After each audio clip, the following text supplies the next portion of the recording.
One last thing. The room was dim, filled with the soft beep of machines and the sterile smell of antiseptic. The air, thick with the weight of illness, seemed to hold its breath, as if the world itself knew that something important was about to happen. Outside the bedroom, the sun had begun to set, casting shadows across the walls. Little did I know that this would be our last conversation. I sat at the edge of my sister's bed, watching her sickly form. My once strong sibling was now bedridden. She was barely recognizable under the thin hospital sheets. The illness had taken all of the color from her face.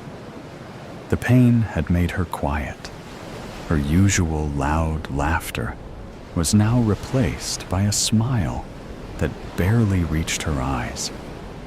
It had been months since the doctors had said there was nothing more to be done, but I'd clung to the hope that she would get better. Hope, I had come to realize, was a luxury we couldn't afford anymore. I saw my sister every day after work. I would talk to her about everything that happened at work and some family gossip. I shared some jokes with her, even though I knew she wouldn't or couldn't respond. The hospice nurse said to expect her transition any day, but honestly, I didn't.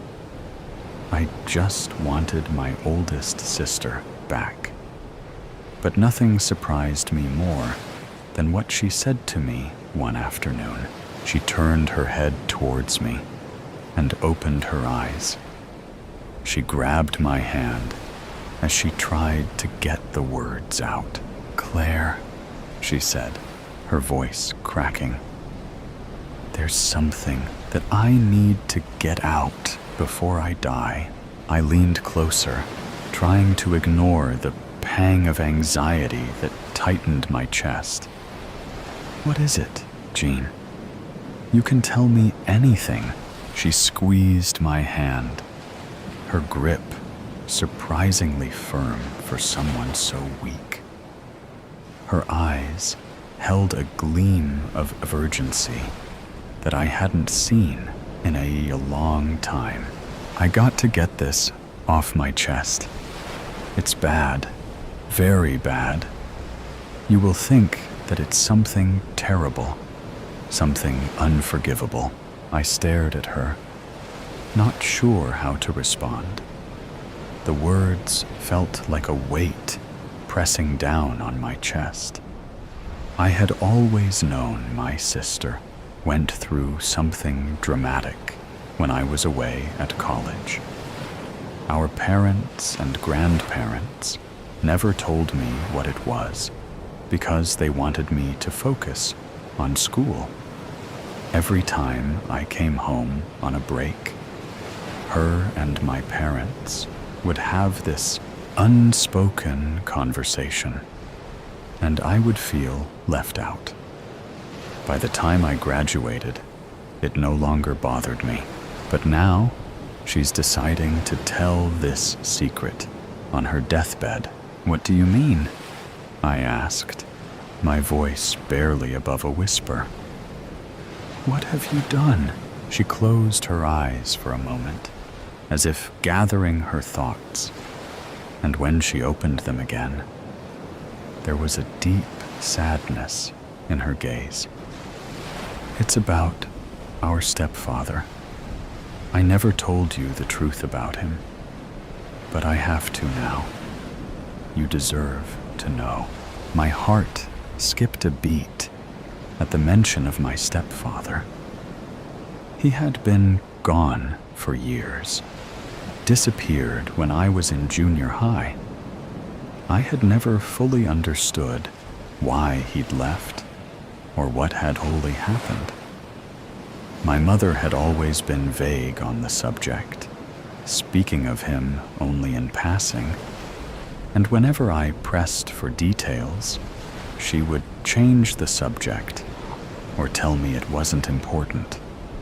But now, my sister is getting ready to tell me what happened to him and why everyone stopped talking about him.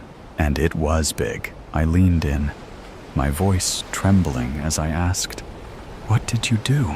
Her eyes darkened, the weight of her words almost too much to bear. I was into some things that Mom didn't like.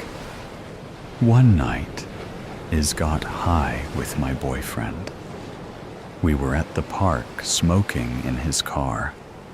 Mom was upset that I missed curfew. She sent our stepdad to look for me. When he caught up with us, we were naked in the car. He was so made that he broke the window with his fists. My boyfriend and him got into a fight. He kept hitting Lance even after he stopped moving. So I took the flashlight out the back seat and hit our stepdad on the back of his head. But the thing is that I didn't stop until I saw blood dripping from his head. It was almost like I was having an out-of-body experience. My boyfriend woke up and saw the mess. He wanted to hide the body, and I helped him. I helped him cover it up, and I'm not proud of it. I thought I could escape it, that I could bury it, but it's always been there, eating away at me. Now I can't take it with me.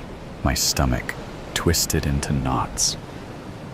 You're telling me that you and Lance murdered our stepdad? She hesitated. Yes. Then we drove to the bridge and dumped his body in the river. The words hit me like a physical blow. In the river, I repeated. Her face crumpled. Yes. And when I got home, I told Mom that he saw me naked and tried to kiss me. She was beside herself, crying for days. Grandma came over to comfort her, while Grandpa packed up all his things. His body was found weeks later, and there were no suspects. I really tried to forget.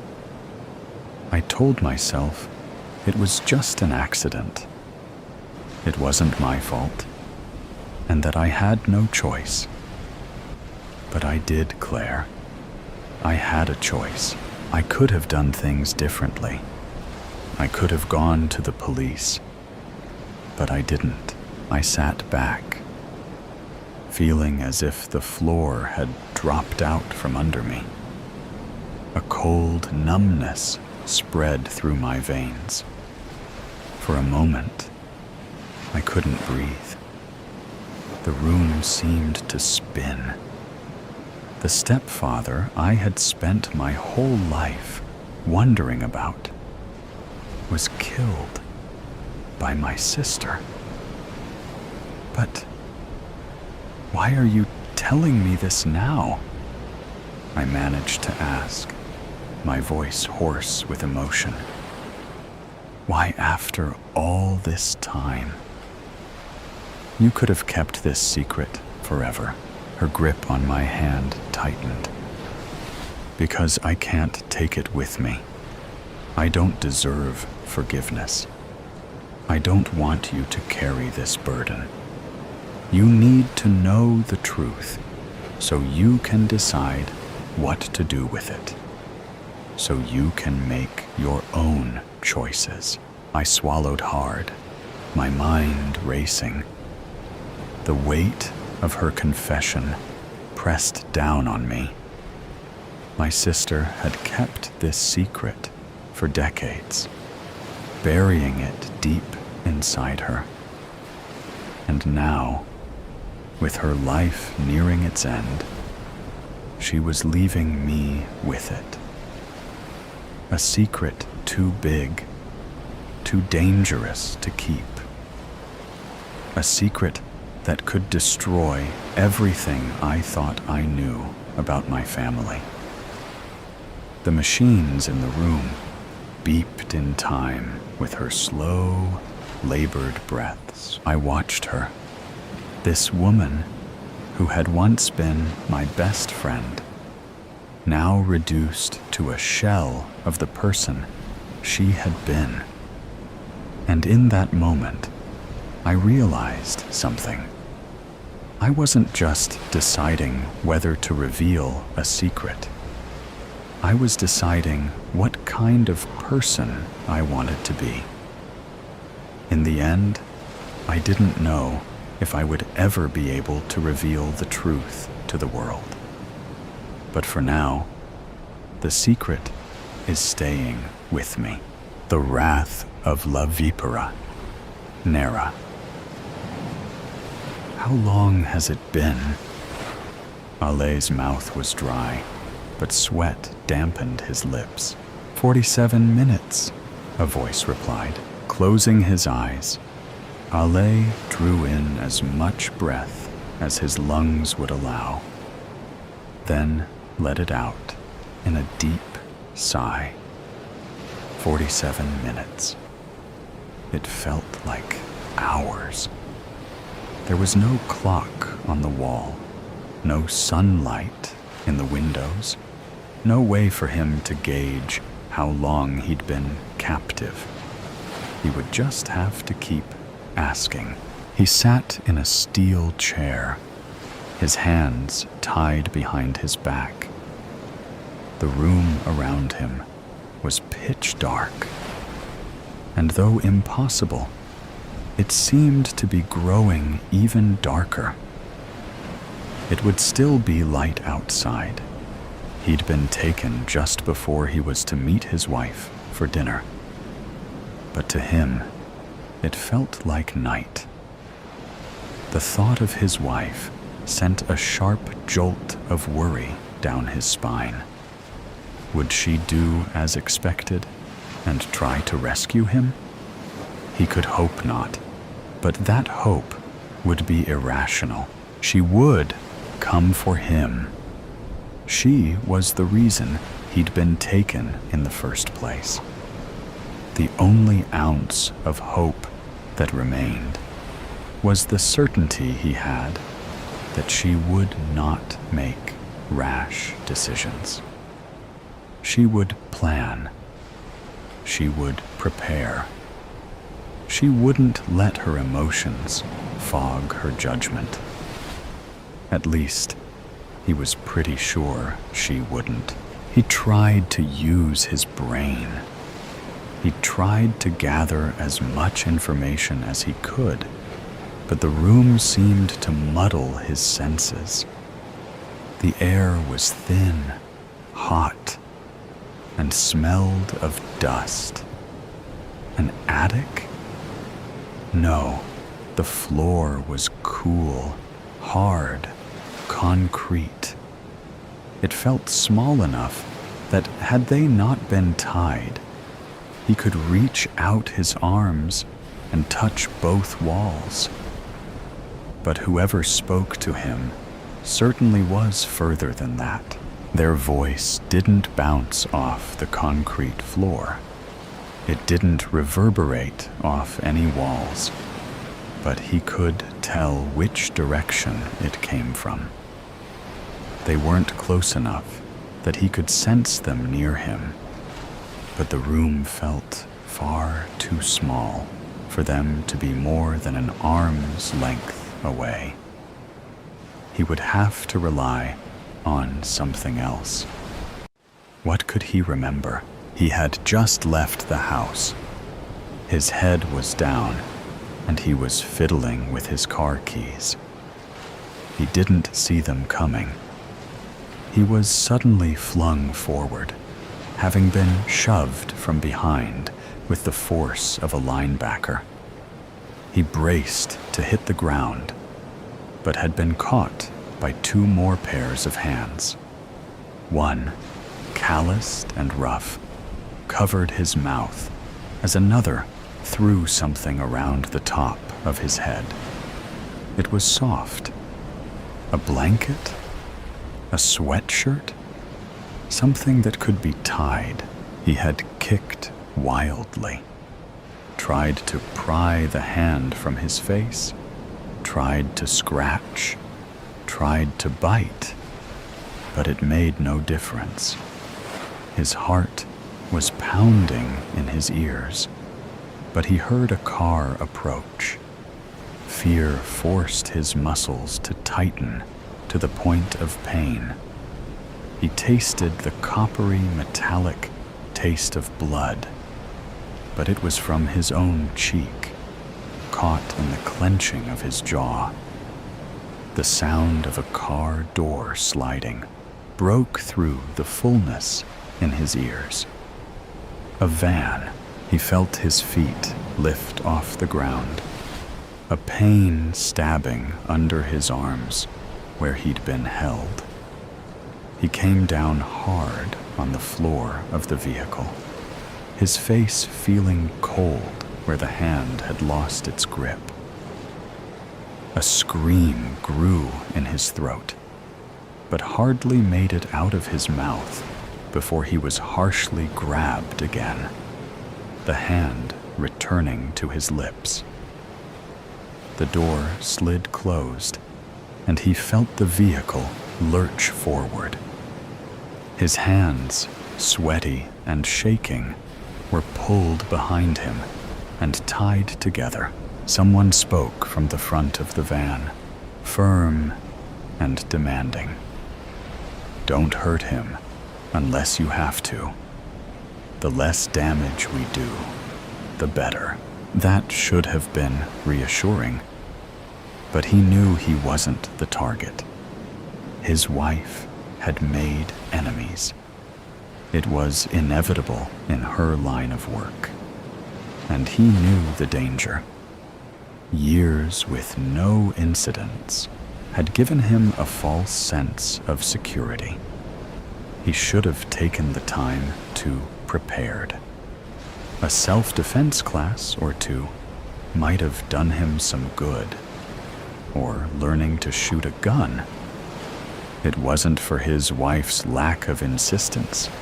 He just kept putting it off. And now it was too late. Surely she had prepared, right? Surely she wouldn't fall for a trap like this. She was clever. He had faith in that. He didn't know how long they'd driven, not for sure, but it was long enough for the hand on his mouth to relax, and for him to know that yelling wouldn't help him. When the van stopped, he'd been pulled out of it and carried through a heavy door he remembered hearing slam. He heard the sound of heavy footsteps on stairs and the echoes that followed. A stairwell, then. He struggled to focus, the shoulder of one of his captors digging uncomfortably into his gut. He tried to shift himself to sit more comfortably, but he found he was held too tightly. There was the sound of unintelligible whispers, another heavy door, and moments later he was lowered to his feet and pushed down onto a hard metal chair. Alessandro Fochetta. It wasn't said as a question. They knew who he was. He wouldn't give them the satisfaction of a response. "Your wife, La Vipera Nera. How much do you suppose you're worth to her?" He couldn't fight them off. He knew that the second they'd assaulted him, but he could keep his mouth shut. He heard his interrogator tap impatiently on something. A table? I'm sure it's hard to place value on things when you're the most successful thief in Los Angeles. Money doesn't mean the same thing to you as it does to everyone else, does it? Silence. Again. Al was sure he'd make it out of this. And if his wife did too, she'd surely have something to say about being called the most successful thief in LA. Successful? Without a doubt. Thief? She'd fume at the label. He found it hard not to laugh aloud at the thought. They were right. Money didn't mean the same thing to them. It meant something far different 15 years earlier, when the two of them survived off bread, peanut butter, 69 boxes of dried pasta, and canned tuna. But now? Did money mean anything at all anymore? It doesn't matter. Once she sends us $20,000, you're free to go. Al felt a smile form on his lips. He tried to swallow the laugh that was threatening to burst from him, but it came out anyway. He heard a clatter, something thrown to the floor. Anger laced his interrogator's voice. What the fuck is so funny? Ale sucked in his lips, trying to stifle his laughter. 20,000. So you've gone and pissed off La Viperanera for $20,000? He fought another wave of laughter, reminding himself where he was. He didn't know these people. They could still kill her. There were plenty of people who'd pay more than $20,000 for her head. You could have asked her for $20,000. She might have wondered what for. But she knows what it's like to be desperate for money. It's what had gotten her into the business she was in, after all. Instead, you decided to kidnap her husband and hold him for ransom.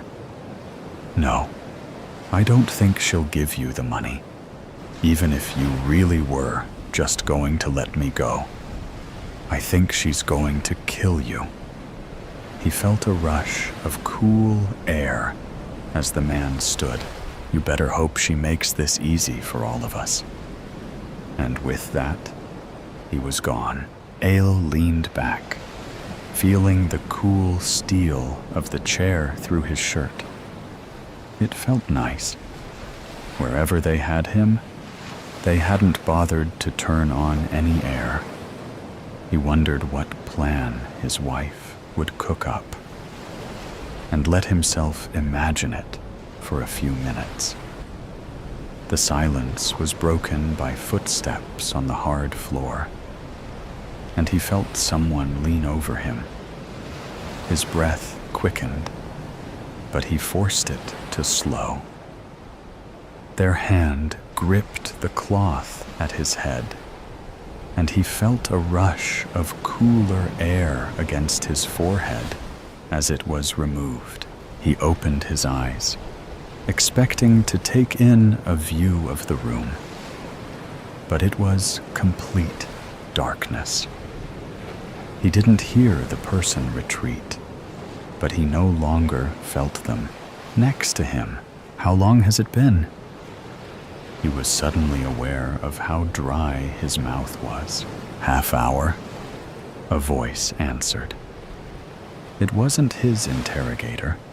It was too shaky, too unsure. He sounded young. Someone roped into a task that was way over his head. Ale almost felt sorry for him. He didn't know how long his wife would take. Part of him hoped it wouldn't take long at all. But part of him knew that the longer it took, the more solid her plan would be. In the meantime, the room seemed to suffocate him. Sweat beaded on his face. He could feel it slide down his neck. He hoped he'd be conscious when she finally did come. He felt as if he was swaying, but in the darkness, he couldn't quite tell. How long has it been? 47 minutes. It had to be close to an hour now. He would have to prepare himself for hours longer. He wished he had a drink. Suddenly, a wedge of light illuminated the room as a door swung open. Al turned away, unaccustomed to the brightness. Through squinted eyes, he took in what he could of the room. The walls were covered with foam squares to dampen the sound. The only furniture was the chair where he sat, and an office chair that sat parallel to him. He could see someone standing in the corner, still bathed in darkness, the person who'd been keeping track of time. How had he done so? In the dark. There hadn't been the light of a phone, at least that Al had noticed.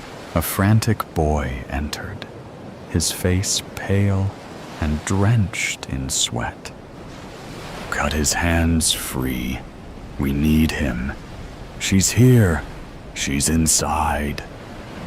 He looked over his shoulder as if expecting her to jump out at him. The man in the corner was clearly shaken by the words, jumping forward to cut the tie at Alay's hands. Inside. How did she get inside? Darwin was guarding the... She shot him. She didn't even say anything. She just came out of nowhere, shot him, and forced her way in. He sounded as if he was fighting back tears. Al wasn't the vengeful type, and under most circumstances, neither was his wife. He'd be lying if he said he didn't feel at least a little bad. So what are we going to do? Give him to her. That's what she's here for, isn't it? Ayla felt their fear, though he wasn't sure why. He had been them, or at least similar to them. He had been a terrified 20-year-old, not sure where his next meal would come from, not sure what he would have to do to make rent. These two certainly didn't seem the masterminds behind this plan, regardless. No, that was the man who'd interrogated him. A man old enough to know better. A man arrogant enough to think he could kidnap Alessandro Fochetta and live to tell the tale, and with an extra $20,000 in his spire. The man who was in here before. The one who asked me questions. Who is he? They froze, or as near to freezing as they could get while still shaking. His name! I need his name! There was more force behind his words now. They shifted uncomfortably on their feet. Leon Metzger, Ailey nodded. With the door open, he could hear someone yelling, and the crack of a gunshot. I can find my way from here. He left the room, closing the door behind him. Sparing them could be dangerous, but killing them would be senseless. Metzger was the one he wanted. Plus, he could easily give them $10,000, and he was sure they'd do whatever he asked. He could remember when 10,000 seemed life-changing. The hallway outside the door was like that of a parking garage, only narrower. It was concrete on the walls and floor, with large, orange-tinted lights along the ceiling. He went toward the commotion. This wasn't a massive operation, half a dozen men at most, and 2 of them were in the room he'd just left. How many stood between him and his wife? He broke into a run, hoping the next person he ran into would be her. Another gunshot rang out, the sound bouncing its way down the halls. He was close. He turned a corner to see his knight in black, bulletproof armor, a seething glower on her face. Her expression immediately brightened as she hastened to him. "Are you all right? Are you hurt?" She looked him over, seeming afraid to touch him in case he was injured. I'm fine. I'm assuming you are too." He poked playfully at the bulky vest she wore. She nodded, but her face grew serious again. "How many were there?"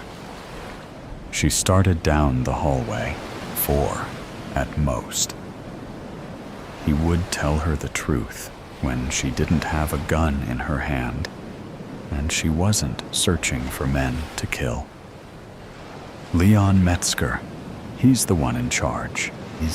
I've taken down 3, so that leaves Mr. Metzger. He wouldn't charge at the woman with a gun. So where is he hiding? Metzger didn't give them the chance to wonder. He appeared down the hall as if on cue, turning and confidently leaning against the wall. There she is, the famed Black Viper herself. You really are as fearsome as they say, aren't you? Honestly, I didn't. Another gunshot, then another, and another. Metzger crumpled to the floor like a thrown rag doll. All heard his wife sigh heavily, from relief, he was sure. She turned to face him, taking him into a strong embrace. The Velcro of her vest scratched at his face, but he didn't care. He was safe. She was a criminal. She drew attention and danger, but so long as she was there, he knew he was safe. She pulled back, tucking the gun against her back in the waistband of her pants. "Are you sure you're all right?"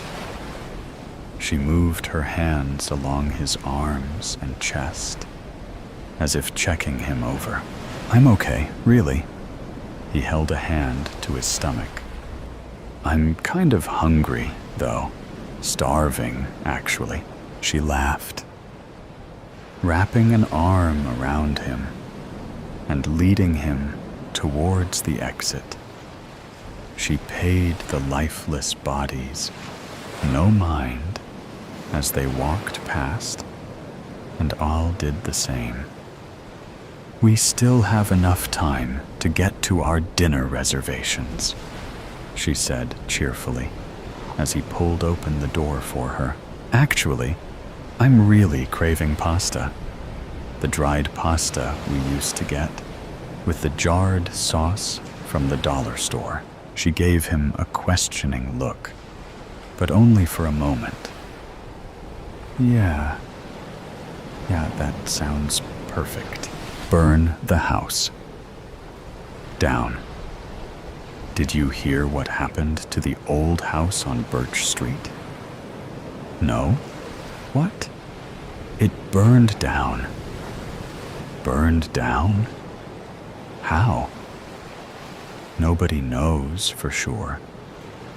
People are saying it was arson. Arson? That place was empty for years. Who would bother? That's what everyone's asking. But there were lights on the night before. Lights?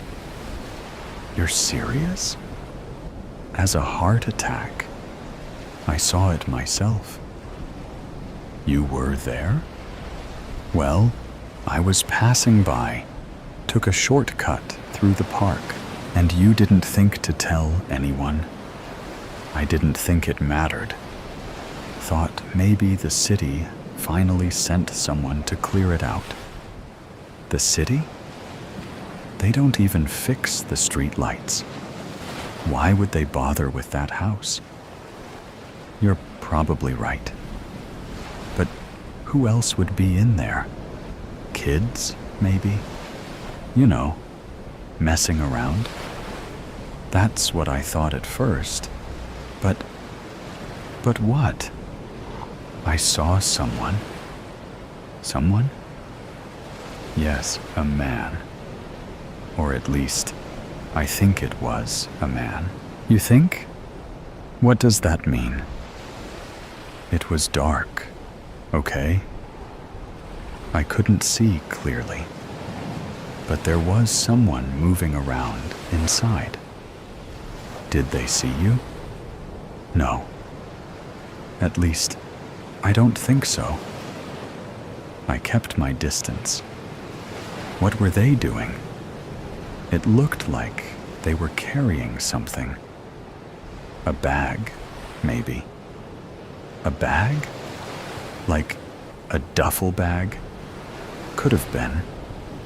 Hard to tell from where I was. And then they disappeared.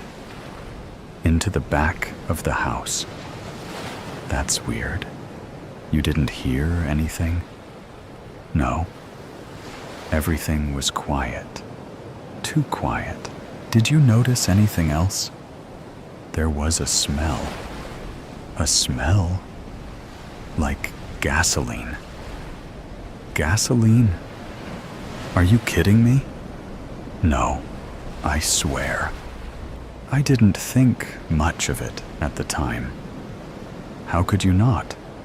Gasoline in an old house? That's a red flag. I know that now, okay? But at the time, I just thought it was, I don't know, maybe they were fixing something. Fixing something? In that house? I wasn't thinking clearly. So what did you do after that? I kept walking. You just left? Yeah, and you didn't tell anyone? Who was I supposed to tell? The cops? They wouldn't believe me. Maybe they would have, after it burned down. Look, I didn't know it was gonna burn down. Still, this is bad. I know it is. That's why I've been freaking out. Does anyone else know you were there? No? Not yet, anyway. You sure about that? Yeah. What if someone saw you? Nobody saw me. You can't be certain. I'm telling you, I was careful. But if they find out, they won't. You're awfully confident for someone who's in the middle of this mess. What mess? I didn't do anything. You were there. That's enough to make it messy. So what are you saying? I'm saying you better figure out what you're gonna do if someone starts asking questions? Like who?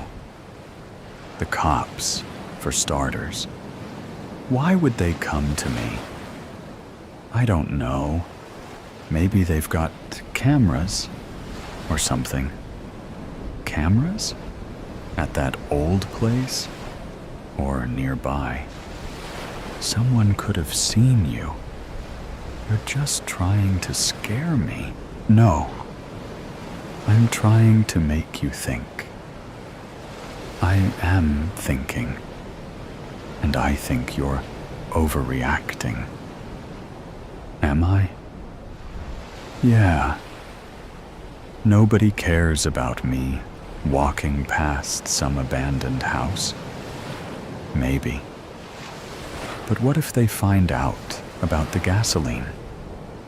What about it? I didn't put it there. Doesn't matter. You were there, you smelled it, and you didn't report it. So what? Is that a crime? Maybe not, but it sure makes you look bad. This is insane. I didn't do anything wrong. I'm not saying you did. I'm just saying you're connected now. Connected how? By walking through the park? By seeing something? Fine. Let's say the cops come. What am I supposed to tell them? The truth. The truth? Yeah. You walked by, saw lights, smelled gasoline, and kept going. And you think that's gonna make me look less suspicious? Better than lying. I don't know. This feels all wrong. What's your alternative? I don't know. Maybe just keep quiet? Bad idea. Why? Because secrets have a way of coming out. You don't understand.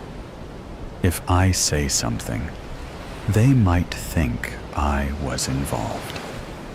Not saying anything makes you look more involved. This is a nightmare. It's not that bad. Not that bad? You just said, I'm connected to a house that burned down. Look, you're not the one who set it on fire, but they don't know that. Then, make them know. How? By being honest. Honest? With cops? That's a joke. You got a better plan? No. Then maybe stop freaking out and just deal with it. Easy for you to say. You weren't there, and I'm trying to keep you from making it worse.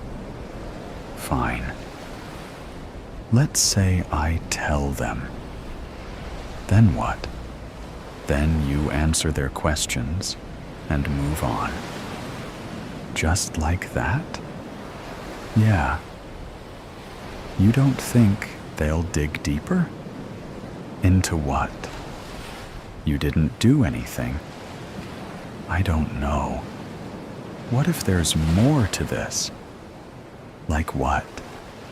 Like, what if that guy I saw was the one who started the fire? Then it's even more important that you say something. You're not getting it. What if he saw me? Okay. Let's think this through. There's nothing to think about.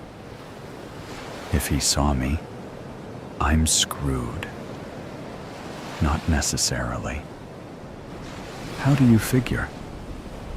He doesn't know who you are. What if he does? How? Did you talk to him? No. Then relax. Relax. Are you serious? Yes. You're overthinking this. Overthinking? Someone torched a house, and I was there. You weren't in the house. But I saw him, and he didn't see you. You don't know that. If he did, don't you think he would have come after you? Maybe. Or maybe he's waiting. For what? I don't know. To make sure I don't talk. You're spiraling. Am I? What if this guy's dangerous? He might be. All the more reason to go to the cops. I can't. Why not? Because if I talk, and he finds out, you're making this bigger than it is. Am I? Yeah. I don't think you get how serious this is. I do. And that's why you need to stop hiding. I can't. You can. No, I can't. What if... Stop. Listen to yourself. What? You're working yourself up over nothing. Nothing? Yeah. You think this is nothing? Compared to what it could be? Yeah. What does that mean? It means you're not the one who burned the house down. And that's all that matters. I wish I could believe that. You should. I don't know. Then figure it out fast, because this isn't going away. What do you mean? Sooner or later, someone's gonna come knocking. And when they do, be ready. I hope you're right. I am. You better be. I am. The burial of the bottle. It was a hot summer evening when the doorbell rang at Steve's residence. Carol, a young and ambitious journalist, stood on the porch, her eyes filled with a mixture of determination and unease. She had been investigating a sensitive case for months, and the trail had led her to this unassuming suburban home. As the door opened, Carol was greeted by a middle-aged man, his face etched with a weary expression. I'm Carol, the journalist from the Daily Tribune. I was hoping to speak with you about a matter of great importance. The man hesitated for a moment, then ushered her inside. Come in, please. I've been expecting you. Carol followed him into the living room, her senses heightened, aware of the gravity of the situation. He gestured for her to take a seat, and she obliged, her notebook and pen at the ready. I know why you're here, he began, his voice low and somber. The truth is, I've been dreading this day for a long time, but I suppose it's time to finally come clean. Carol leaned forward, her eyes fixed on the man before her. I'm listening. Whatever you tell me, I promise to handle it with the utmost care and discretion. He took a deep breath and began to recount the events that had unfolded years ago. Events that had haunted him ever since. It had started with a simple mistake, a moment of carelessness that had spiraled out of control. Steve, a respected accountant in the community, had been tasked with overseeing a large financial transaction for a client. In a moment of weakness, he had succumbed to temptation and diverted a portion of the funds into his own personal account. At first, he had justified it to himself, telling himself that it was a temporary loan, that he would pay it back before anyone noticed. But as time passed, the guilt and fear began to consume him. He knew that if the truth were to come to light, it would not only ruin his career, but also shatter the trust of his family and the community he had worked so hard to build. As the months turned into years, Mr. Steve lived in a constant state of anxiety, always looking over his shoulder, terrified that the truth would eventually come to light. He became withdrawn, his once vibrant personality replaced by a haunted, guarded demeanor. "I thought I could get away with it," he confessed, his voice trembling. "I thought I could make it right. But the more I tried to cover it up, the deeper I sank. I became a prisoner in my own life, always afraid that the walls were closing in." Carol listened intently, her heart heavy with the weight of the man's confession. She could see the toll it had taken on him, the years of guilt and fear etched into his features. "What happened next?" she asked gently, her pen poised to capture every detail. Mr. Steve's gaze drifted to the window, as if he were reliving the events in his mind. "It all came crashing down one day when my client discovered the discrepancy in the accounts. He threatened to go to the authorities, and I knew I had to act fast."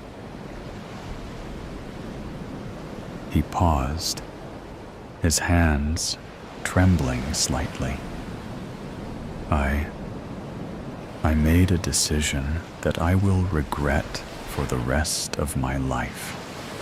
I couldn't let everything I had built be destroyed, so I made the client disappear." Carol's eyes widened in shock, and she felt a chill run down her spine. "You mean you killed him?" The gravity of his words hung in the air, and Carol found herself struggling to process the information. She had come here expecting a story of financial impropriety, but this was something far more sinister. She was so caught up in the moment that she did not hear the two men come into the room from the kitchen. Before she knew it, one of the men had put his hand over her mouth and nose, suffocating her. As they were putting her body in the back of the truck, they heard a voice telling them, "You know what to do."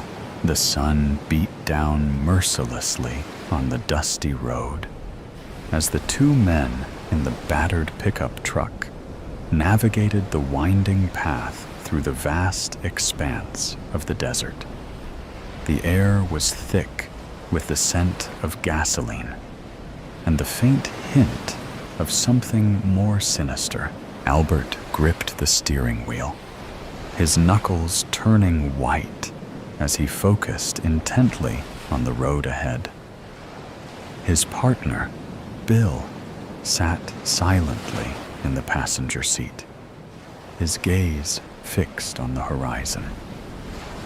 Neither of them spoke, the only sound filling the cab being the rumble of the engine and the occasional crunch of gravel beneath the tires.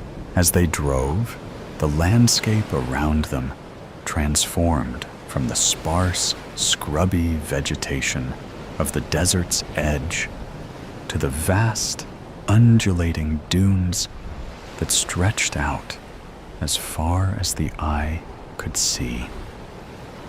The heat was oppressive, and sweat beaded on their brows, but they pressed on, their destination etched in their minds. Albert's thoughts drifted to the events that had led them to this moment. It had been a job like any other, a simple task that they had carried out countless times before. But this time, something felt different. Perhaps because they had never killed a woman before. Now, they were tasked with the grim duty of disposing of the body, a task that weighed heavily on their minds. They had chosen this remote location, far from prying eyes, to carry out their macabre task. The desert, with its endless expanse and unforgiving terrain, was the perfect place to bury their secret. As the truck rumbled on, Albert's gaze drifted to the rearview mirror, his eyes scanning the horizon for any sign of pursuit. But the road behind them was empty, save for the occasional tumbleweed that danced across the asphalt. The minutes ticked by, and the sun began to dip lower in the sky, casting long shadows across the dunes. Finally, Albert spotted a small, weathered sign in the distance, indicating their turnoff. He slowed the truck, steering it off the main road and onto a narrow, winding path that led deeper into the desert. The going was rough, the truck bouncing and lurching over the uneven terrain.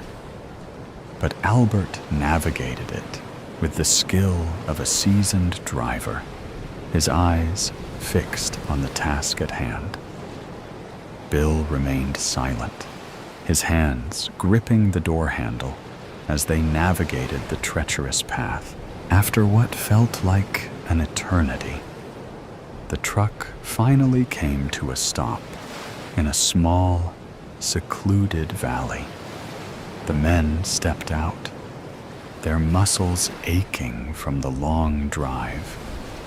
They surveyed the area, their eyes scanning for any signs of life or prying eyes. Satisfied that they were alone, they set to work. Grabbing a shovel from the back of the truck, they began to dig, their movements methodical and efficient. The sand was hot beneath their feet, and sweat poured down their faces as they worked in silence. The sound of the metal blade cutting through the hard-packed earth echoed through the valley. The only sound breaking the eerie silence. As they dug, their thoughts drifted to the life they had taken, the weight of their actions bearing down on them. They had both been in this line of work for years, hardened by the violence and the constant threat of danger. But this was different. The hole grew deeper, the pile of displaced soil growing ever higher. Finally, after what felt like an eternity, they reached the desired depth. They both hesitated for a moment, staring down into the darkness. But then, Without a word, carefully, they lowered the body into the grave, their movements slow and deliberate. Once the body was in place, they began to fill the hole, their shovels biting into the earth with each thrust. The task was arduous, the hot sun beating down on them as they worked. But they pressed on, driven by the need to erase any trace of their crime. As the last of the soil was packed down, they stepped back, surveying their handiwork. The grave was indistinguishable from the surrounding landscape.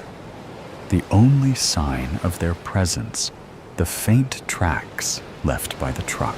Satisfied that their task was complete, they turned their attention to the final step, the burial of the bottle. This was a ritual they had performed countless times before, a way to mark the end of a job and to ensure that their secret remained hidden.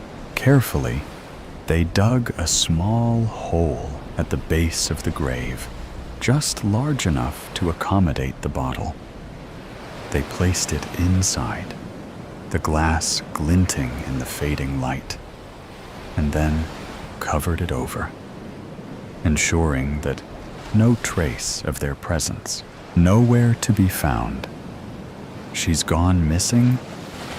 When? Last night. I woke up this morning, and she wasn't in her bed. I thought maybe she'd gone to the bathroom, but she wasn't there either. I checked everywhere. Oh my God, Tori, did you check the backyard? Maybe she went outside to play early. Of course, I checked the backyard. I checked the whole house, top to bottom. She's not the type to just wander off. Especially not this early in the morning. Okay. Have you called the police? Not yet. I don't know. I was so panicked. I called you first. You know how they are. They'll assume the worst, that I'm a bad mother. Tori, stop. Listen to me. You need to call them now. The sooner they start looking, the better. Every second counts. You're right. I'll call them now. Good. I'll be right over. Just stay put. Thank you, Sam. I don't know what I'd do without you. Don't worry. We'll find her. Just breathe. 911. What's your emergency? My daughter. She's missing. I can't find her anywhere. Ma'am, can you give me your name and address? Victoria Brooks, 123 Main Street. And the missing person's name and age? Rose Brooks. She's 6 years old. She has long, dark hair, light brown eyes, and she was wearing her favorite pajamas, the ones with the little bunnies on them. Mrs. Brooks, we'll send someone over to take a statement. In the meantime, try not to worry. But how can I not worry? She's just a little girl. I understand, ma'am. But it's important that you stay calm and answer the officer's questions clearly. Can you do that? Yes, I'll try. Good. An officer will be there soon. Tori, it's me, Sam. Oh, thank God. I'm so glad you're here. I'm a mess. I told you I'd come. Have the police been here yet? Not yet. They said they'd send someone over soon. Did you find anything else? Any clues? Anything out of place? Nothing. It's like she just vanished into thin air. Her bed was unmade, as if she got up normally. But her favorite stuffed animal Mr. Snuggles is gone too. Mr. Snuggles? That's her little teddy bear, right? Yes. She never goes anywhere without him. It's strange. Maybe she took him with her. Did you check the windows? Are any of them unlocked? I don't know. I'll check. The one in the living room was unlocked, but it's too high for her to reach. Oh, God. Do you think someone took her? We don't know that yet, Tori. Let's not jump to conclusions. Maybe she climbed on a chair or something. We need to stay calm and wait for the police. Someone's at the door. I think that's them. Hello? I'm Detective Smith. You must be Mrs. Brooks. Yes, that's me. Come in. I'm here to ask you some questions about your daughter's disappearance. Of course. Anything to help find her. Can you tell me what happened last night? I put Rose to bed around 8 p.m. I read her a story, like always. She was asleep within minutes. I checked on her a few times throughout the night, and she was sound asleep. But when I woke up this morning, she was gone. Did you notice anything unusual last night? Any strange noises? Any cars outside? Anything like that? Nothing. It was a normal night. We had dinner, watched a little TV, then got ready for bed. Everything was fine. What about her father? Is he in the picture? Yes, my husband. But he's deployed overseas. And you're sure you checked everywhere in the house? Yes, I'm positive. I even checked the backyard, the shed, the basement, everywhere. Did Rose have any friends or other family she might have gone to? Anyone she might wander off to see? No, she's only 6. She doesn't have any friends outside of school, and my family lives out of state. All right, Mrs. Brooks. We're going to start our investigation and let you know if we find anything. But before we leave, we'll need to take a look around the house, if that's fine with you. Of course, Detective. Anything to help find my Rose. Thank you. And please, try to stay hopeful. We'll do everything we can to find your daughter. I appreciate that, Tori. I'm going to go check the park down the street. Rose loves playing there. Maybe she wandered off there last night. That's a good idea. I'll stay here in case the police come back. All right. I'll call you if I find anything. Be careful, Sam. Hello? Tori, it's me. I found something. What is it? Did you find Rose? No, but I found Mr. Snuggles. It was lying on the ground near the playground. Oh my God. What does that mean? I don't know, but it can't be good. I'm going to call the police and let them know. Please, hurry. I'm coming over there right now. No, Tori, wait. The police wouldn't want us to contaminate the scene. Just stay at the house. But I know, but we have to trust them. I'm calling them right now. 911. What's your emergency? Hello, Detective Smith, please. Please hold. Detective Smith speaking. Detective, it's Samantha Jones. Sam, Tori Brooks' friend. I found Rose's teddy bear, the one she always carries around. It was just lying on the ground at the neighborhood park. What? Okay, I'm on my way. Can you stay there and make sure nobody touches anything? Yes, of course. Thank you. I'll be there soon. Tori, the police are on their way to the park. They're going to search the area. Oh God, I hope they find her. I know. We just have to stay positive. I'm trying, but it's getting harder and harder. I get it. Just hang in there. They'll find something. I'm certain of it.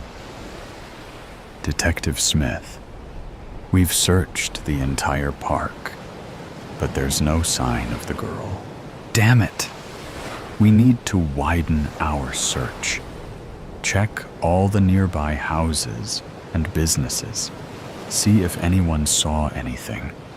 Check security cameras. Anything. We need to find this little girl, and we're running out of time. Yes, sir. Tori, the police are widening their search. They're checking all the houses in the neighborhood, talking to people, looking at security footage. That's good, right? It means they're taking this seriously? Yes. It means they're not giving up. I hope so. I can't lose her. They'll find her, Tori. I know they will. I hope you're right. I think the police are back. Mrs. Brooks, we have some news. Is it about Rose? Did you find her? Yes, we found her. Oh my God, is she okay? Is she hurt? She's alive. But she's been through a lot. We found her in an abandoned house a few blocks from here. She was hiding in a closet. Who took her? Why? Was she hurt? We're still investigating, but we have a suspect in custody. It appears to be a case of a kidnapping gone bad. The suspect has a history of similar offenses. Rose is being checked out at the hospital, but she seems physically unharmed. Oh my God, I can't believe this happened. I can't believe someone would do this. I understand. It's a terrible thing. But the important thing is that Rose is alive. Can I see her? Yes, of course. She's at the hospital right now. We'll take you there. Thank you, Detective. Thank you so much. You're welcome, Mrs. Brooks. We're just glad we could bring your daughter home. Rose! Mommy! Mrs. Brooks. I'm so glad Rose is okay. Me too. I can't believe this nightmare is finally over. I know it's been a long day, but it's a happy ending. Yes, it is. A very happy ending, but frightening nevertheless. We need to get you both home. But first, we'll need to speak with Rose. Detective, Rose has been through a lot. Could we do this tomorrow? Perhaps you could stop by the house around noon. Sure, I understand. I'll have an officer drive you all home. Thank you. And in the meantime, I'm never letting her out of my sight again. I think that's a good idea.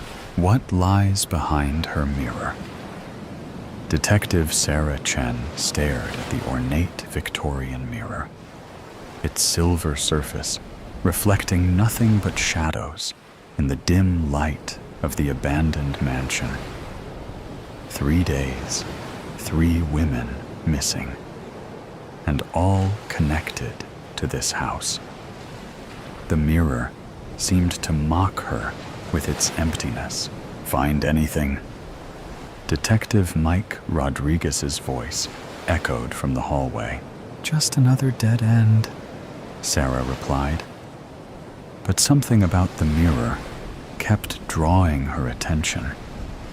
The curved floral patterns along its frame seemed to shift in her peripheral vision. But when she looked directly at them, they were perfectly still. The homeowner's alibi checks out, Mike said, entering the room. He was in Tokyo when the first woman disappeared. Sarah traced her fingers along the mirror's frame. What about his wife? That's where it gets interesting. Mike pulled out his notebook. Mrs. Eleanor Wright hasn't been seen in public for 6 months. Neighbors say she became a recluse after their daughter's suicide last year. Sarah's hand froze on the frame. Suicide? That wasn't in the case file, because it wasn't ruled a suicide officially. The daughter, Rebecca Wright, 19, was found in this room, in front of this mirror, with no signs of trauma. Toxicology came back clean.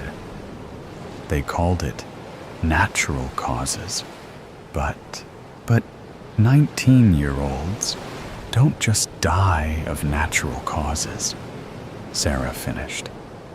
She leaned closer to the mirror, her breath fogging the glass. For a moment, she thought she saw something move behind her reflection. A shadow darker than the others. Here's the part that'll give you chills, Mike continued. Each of our missing women reported seeing someone following them in mirrors before they disappeared. Their therapists all noted it as a shared delusion. Sarah stepped back from the mirror. All three saw someone in mirrors, a woman in a black dress, according to their descriptions. They said she would watch them, getting closer each time, but only in reflections, never in real life. The temperature in the room seemed to drop. Sarah pulled her jacket tighter. We need to talk to Mrs. Wright. Already tried. The housekeeper says she hasn't left her room in 3 months. Won't see anyone. Won't talk to anyone. Sarah's phone buzzed. A text from forensics. Lab results are in on the dust samples from the missing women's homes. Anything useful? Traces of silver nitrate. And Sarah squinted at the screen. Something they can't identify. Some kind of organic compound they've never seen before. A floorboard creaked behind them. Both detectives spun around, but the doorway was empty. When Sarah turned back to the mirror, she caught a glimpse of movement, a flash of black fabric disappearing around the edge of the reflection. Tell me you saw that, she whispered. Mike shook his head. Saw what? Sarah approached the mirror again, her heart pounding. The frame felt cold under her fingers, much colder than it should be.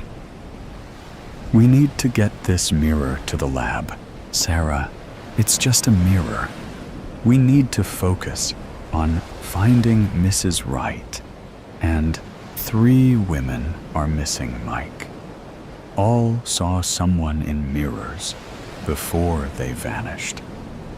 Rebecca Wright dies mysteriously in front of this specific mirror. And now I'm seeing... She stopped, realizing how it would sound. You're seeing something in the mirror, too? Mike's voice carried a note of concern. Maybe you should take a break. You've been working this case non-stop for... A laugh echoed through the room. High, feminine, and definitely not coming from either of them. Mike drew his gun, scanning the shadows. NYPD, show yourself. Sarah couldn't move. In the mirror, a woman in a black Victorian dress stood directly behind her. But when Sarah spun around, there was nothing there. The figure remained in the reflection, smiling. Mike, Sarah's voice shook. Look in the mirror. He turned, and his face went pale. That's not possible. The woman in black raised a finger to her lips, then pointed to something behind them. Against their better judgment, both detectives turned. A door had appeared in the wall, a door that hadn't been there moments ago. It stood slightly ajar, revealing a silver glow beyond. "Call for backup," Sarah said, drawing her weapon. Mike already had his phone out. No signal. The woman in the mirror laughed again, the sound seeming to come from everywhere and nowhere at once. When they looked back at the reflection, she was gone. But words had appeared in the fog of Sarah's breath on the glass. "Come find us. We need to leave," Mike said, backing toward the room's entrance. "Now." But Sarah stood transfixed by the mirror. In its depths, she could now see multiple figures. Women in modern clothing, frozen in poses of terror, their faces familiar from the missing persons reports. And behind them, barely visible, was Rebecca Wright, mouthing two words over and over. "Help us. The killer isn't Mrs. Wright," Sarah whispered. "It's the mirror. Somehow, it's the mirror. That's impossible. Mirrors don't kidnap people. Mirrors don't kill. 3 months ago, I would have agreed with you." Sarah's fingers found a catch in the mirror's frame, a small lever hidden among the floral patterns. But look at the evidence: the silver nitrate in their homes, the mysterious compound, the shared visions. What if this isn't just a mirror? What if it's a door?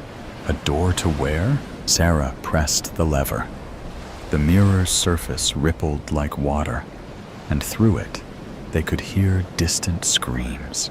"I don't know," she answered. "But those women are still alive in there, and we're going to get them out." Mike grabbed her arm. "Wait. If this is real, if this is actually happening, we need a plan. We need equipment. We need to move now." Sarah cut him off. "Look." The ripples in the mirror's surface were spreading to the frame, to the wall around it. The door behind them creaked wider, the silver light growing brighter. It's not just a portal, Sarah realized. It's expanding.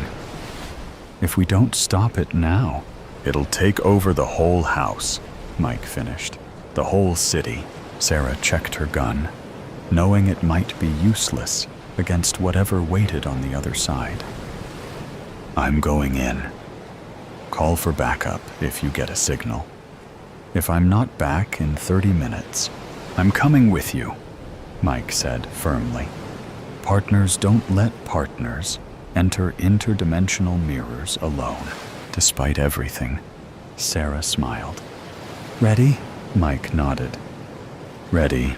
Together, they stepped through the rippling surface. The last thing they saw in the normal world was their own reflections, distorting and fragmenting as reality bent around them. Then, they were falling through silver light, the screams growing louder. And somewhere ahead, a woman in black was laughing. The mirror stood silent in the empty room, its surface slowly stilling until it once again showed only shadows. But if anyone had looked closely, they might have seen new figures in its depths. A man and woman in police uniforms, running through an endless maze of mirrors, chasing a figure in a black dress who always stayed just out of reach. And on the wall, in elegant Victorian script, New words appeared in the dust. Who will come looking for them? Silent, but deadly. The grass waves to the breath-filled song of the wind. No, wait. That doesn't sound quite right. Maybe just the voice of the wind. The luscious grass dances as the wind sings. Something like that anyway. I look around me, casually, like I'm taking in the view, and not at all looking for a sudden change in the landscape that would signal my end. Should I admit that I'm scared? I'd be mad not to. But then this is madness. I'm narrating my life because my life actually depends on it. The moment I go quiet, it'll come for me. I know that much.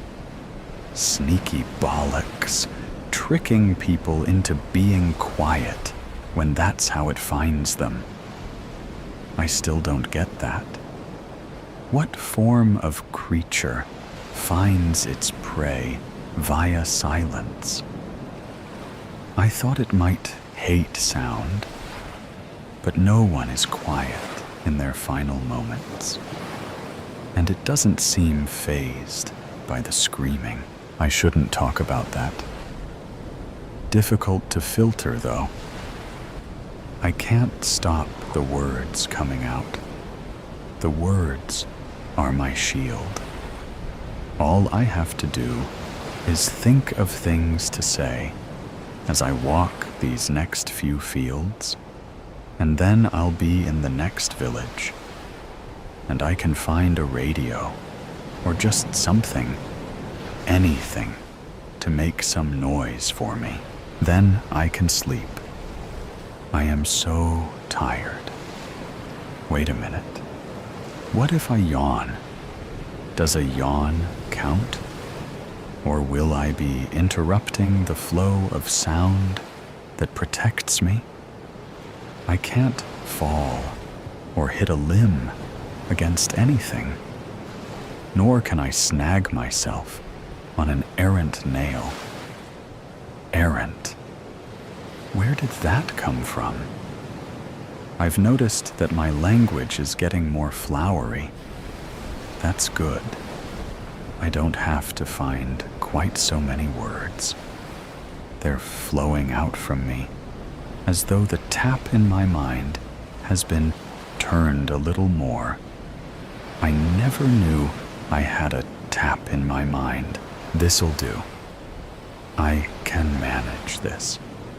And I need to stay on top of it, conscious of the stream. I don't want to get carried away and pause in a fog of confusion. I could say any old words. I could do that, but I think I'd go mad as I stirred that crazy word salad around. And then where would I be? I need to keep it together, find somewhere to sit it out, surround myself with a wall of sound, and then sleep? Sleep seems a world away. I'd need someone with me so we could take it in turns to sit watch. Would that work? Would a radio even work? Does it work if the noise isn't coming from you? Does the quality of the sound make a difference? A voice that comes from a mouth is different to one that comes via a speaker. Am I kidding myself? Does it matter that I'm kidding myself? I've made it this far, and that's pretty good. I had safety in numbers for a while back there. It's about survival now. I'm on my own. I've got to keep going. Buy myself time. The creatures might not even be here anymore. Moved on to easier pickings I don't believe that for a moment. You're still there, aren't you guys? Watching and waiting. All I have to do is pause these words of mine, and you'll be skipping out to meet me in the middle of this damn field. I'd say that you don't see them coming. That's not quite right. It's that when you do see them coming, you're done for. Game over. What little warning you have is useless. A blur of movement. Pain. Gone. You can't outrun what you can't see. They don't move like anything on this earth. There's no approach, no stalking. They come from nowhere, and the more I think about it, I do think they come from some other dimension. They just appear as though they can pass through gaps in space-time that we can't see. Could they be demons? That makes more and more sense to me. Come to snatch our souls away. Consume us. The end of days. No one thought it would look like this, sound like this. Do our voices cover another sound? The beating of our hearts? Or is it really the sound of our silence that beckons them forth? I'm searching for answers where I think there are likely none. That's what we do, though, isn't it? We search for answers. We walk into a room we've never been in before, and we wonder what the hell it all is. Thankfully, rooms have conventions, like bloody walls and a sodding floor and a buggering ceiling, crappy sofas if it's a living room, a shitty cooker, and an arsehole fridge if it's a kitchen, a bastard bed if it's a... What the hell has happened here? It looks the same, but it's entirely different. I loved walking through these fields. Now it's all painted in violent death. Everyone's violent death. My violent death. I don't want to die. Not like this. But what makes me different? What makes me so special that I think I can evade the fate of everyone else? I'd laugh if this wasn't so serious.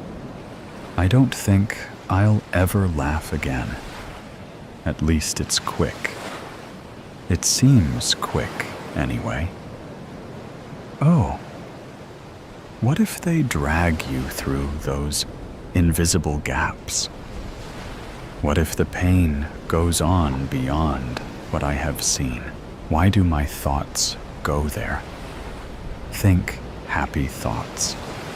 Why is the bloody happy cupboard bare? I wish we lived by the sea. That would be nice. I wonder whether they can follow you over the water. I hope not. I hope there are places that they can't go. I hope they eventually give up. They won't, though, will they? Would we? Perhaps they're aliens. Or a lab experiment gone wrong. Doesn't matter, though, does it? If my nemesis introduced himself as Norman, shook my hand, and did me the courtesy of telling me what he was, where he came from, and why he and his mates were wreaking violent and bloody murder across the planet, it doesn't change the important bit, does it? I'm not going to smile and tell him that that's all right then. I suppose it would give me the opportunity for a moment of defiance. I could tell Norman, the planet conqueror, to bugger off. You know what? I can do that anyway, can't I? I can shout my defiance at this new world of Normans. I might not have the final word, but I'll have given him what for. Might even feel good, if only for the duration of my shouting. Yeah, I'm going to do it. What have I got to lose? I'm going to lose anyway, so may as well go for it. Tell you what, Norman, I'm going to primal scream it. I'm going to dig deep down and bring my ancient part to the fore. We are animals, after all, a force to be reckoned with. And I don't give a shit if I lose my voice doing it. I will keep talking afterwards in any case. You're not getting me like that, you sneaky little bastard. Here goes. Bugger off, Norman. Yeah. Wow. Hey, what was that? I can still see it. A gap. Norman! I shouted, a gap open. That's why you don't like our voices. Our voices are our power. Oh yes, of course they are. This changes everything. Yes. I'm going to bring it to you, Normie baby. I'm going through that gap of yours, and I'm going to shout your whole house down. What else is there? I can't keep this talk up. You'll get me in the end if I keep running away. But if I bring it to you and shout you down, that might just do it. I'm coming for you, Norm. And we're going to talk it out. Just you and me. Then, when we're done, I'll tell all your friends. I've got hope now, Norman. Hope and a plan. Best of all, I have belief.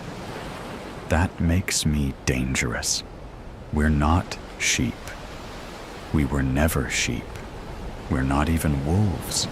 We're different, and we're difficult. We're magic, Norman.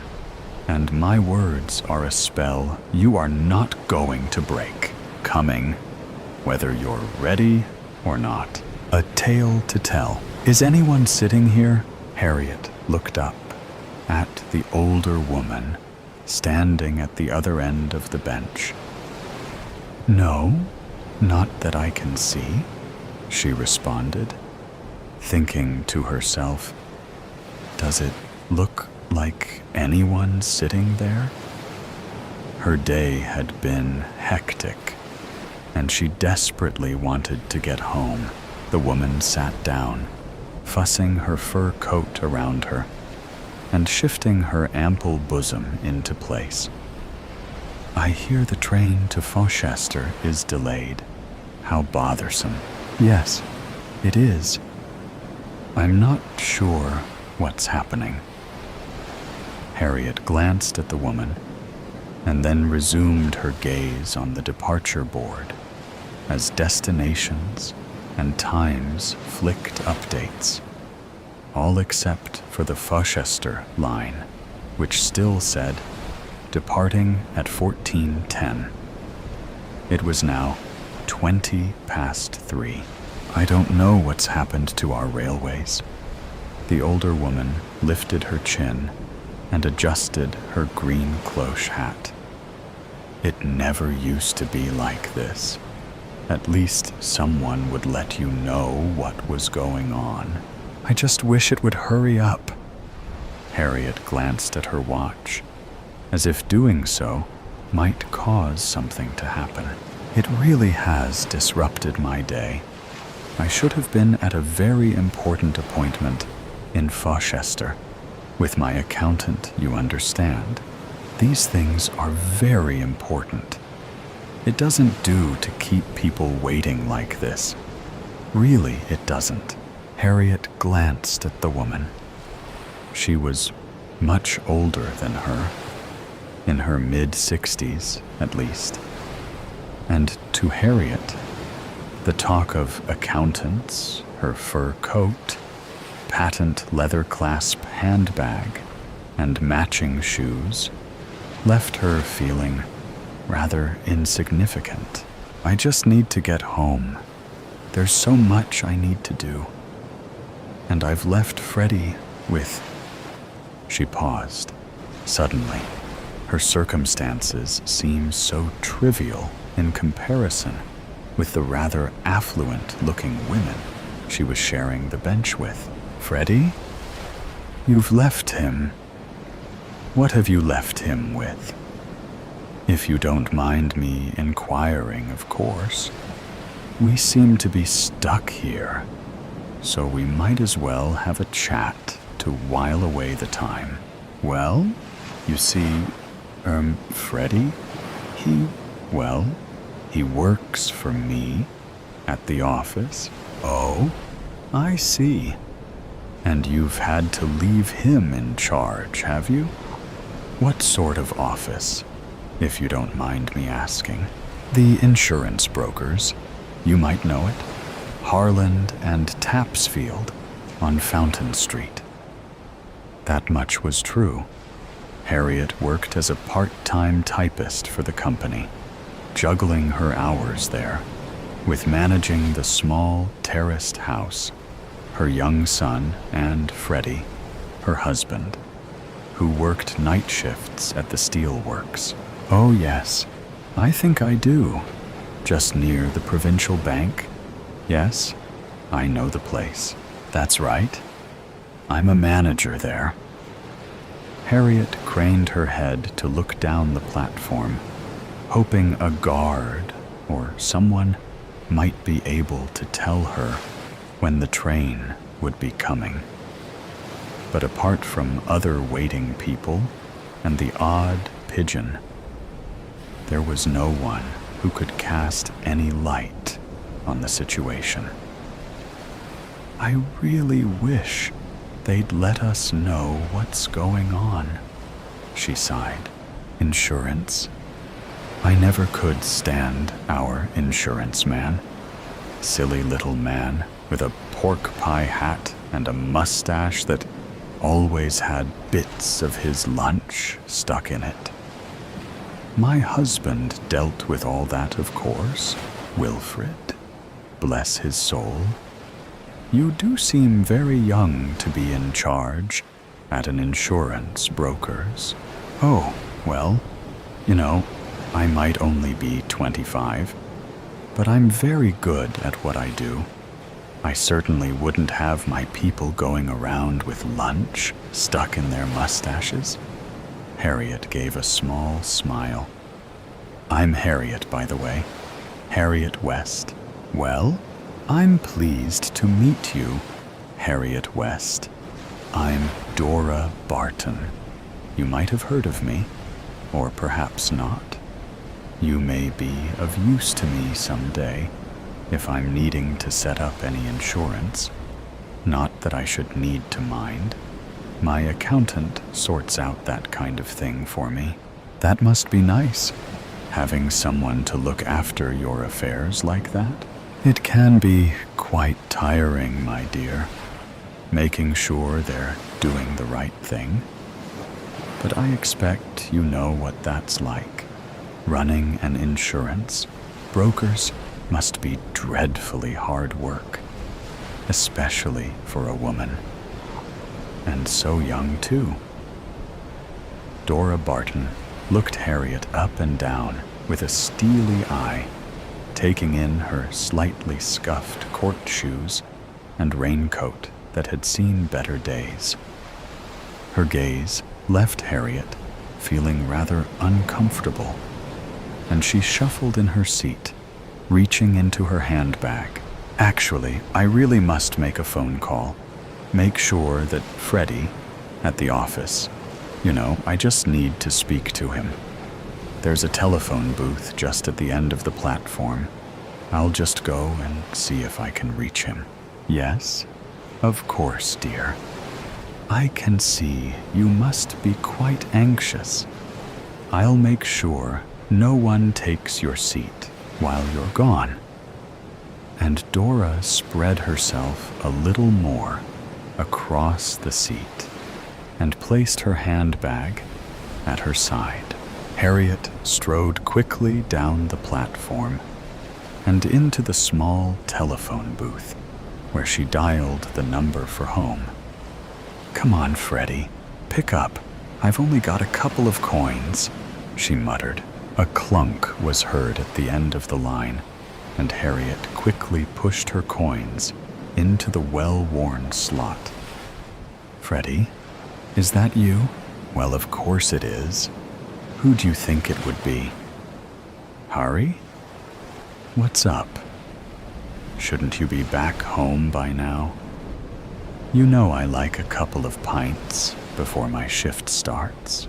Yes, it's me. The train is delayed. I don't know when it's going to arrive. Could you look after Michael until I get back?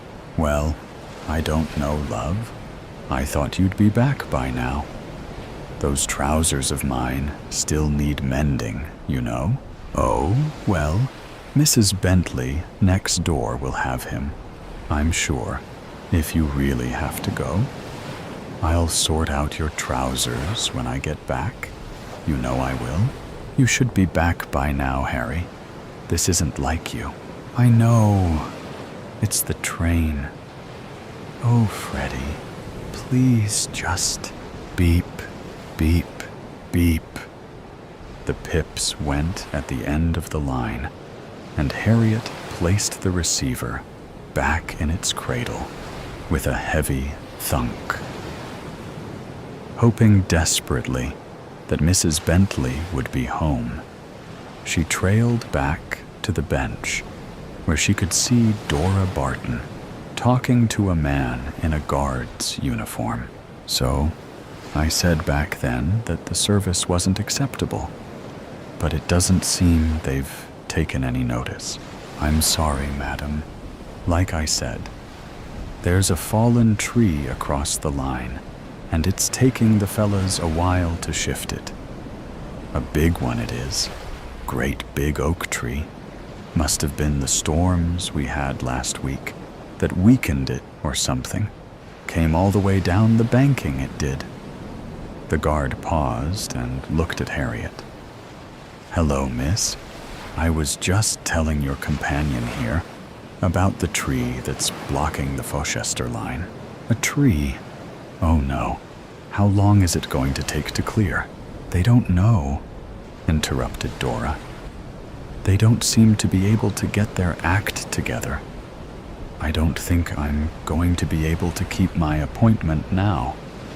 It's going to be far too late. I'll let you ladies know if I hear anything else. The guard gave a brief smile and headed towards a group of frustrated-looking people further down the platform. Did you get everything sorted out at the office? Asked Dora, budging back down the bench as Harriet sat down.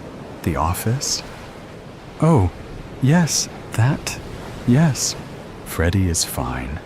He's got everything in hand. At least I hope he has. Harriet's voice trailed off. Oh, you don't sound too sure. Freddie's okay. Really, he is. I can trust him. Just sometimes I need to check he's got everything under control. The two women sat quietly for a moment. The departure board continued to flick and update the details of all the trains except for theirs. Then, the bing-bong-bing of the tannoy. The 1410 Fochester train is delayed. We know that, muttered Dora. And work is currently taking place to remove the obstructing tree from the line. We now expect the next train departing from this station to Fochester to be at 17:30 hours. That's another hour and a half, wailed Harriet as she looked at her watch. It's really not good enough, tutted Dora. Honestly, what a way to spend a Tuesday afternoon. You know, in some respects, I think Tuesdays are far worse than Mondays. You know where you are with a Monday.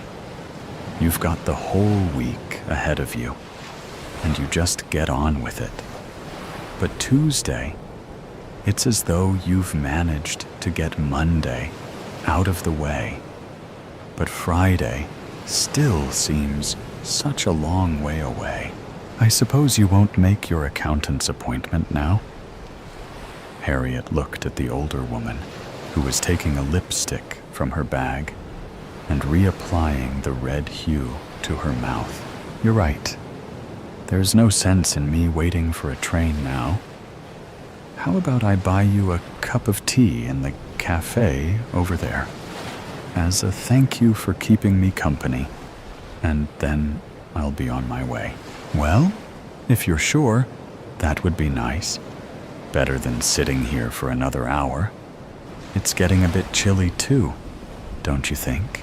The two ladies made their way across the station concourse to a small, bustling cafe, full with other people waiting for the delayed train.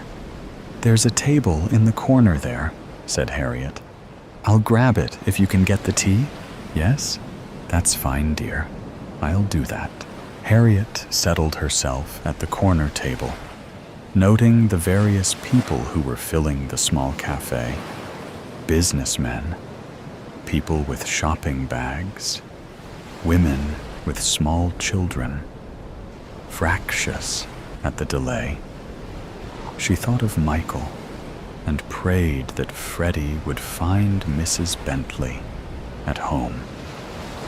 Her eyes shifted to the counter, where she could see Dora Barton fumbling in her bag. Well, I'm quite sure it was here, she was saying to the surly-looking woman behind the counter. Dora looked over at Harriet and raised her shoulders in confusion.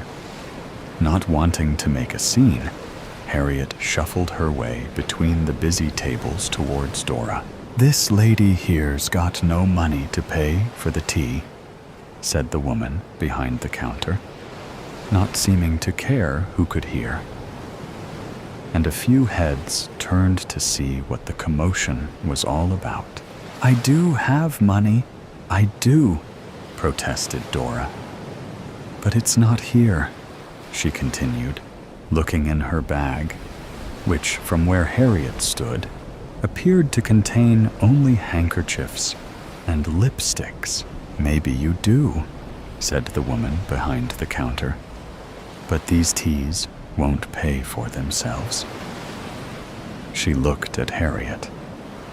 Have you got any money to pay with?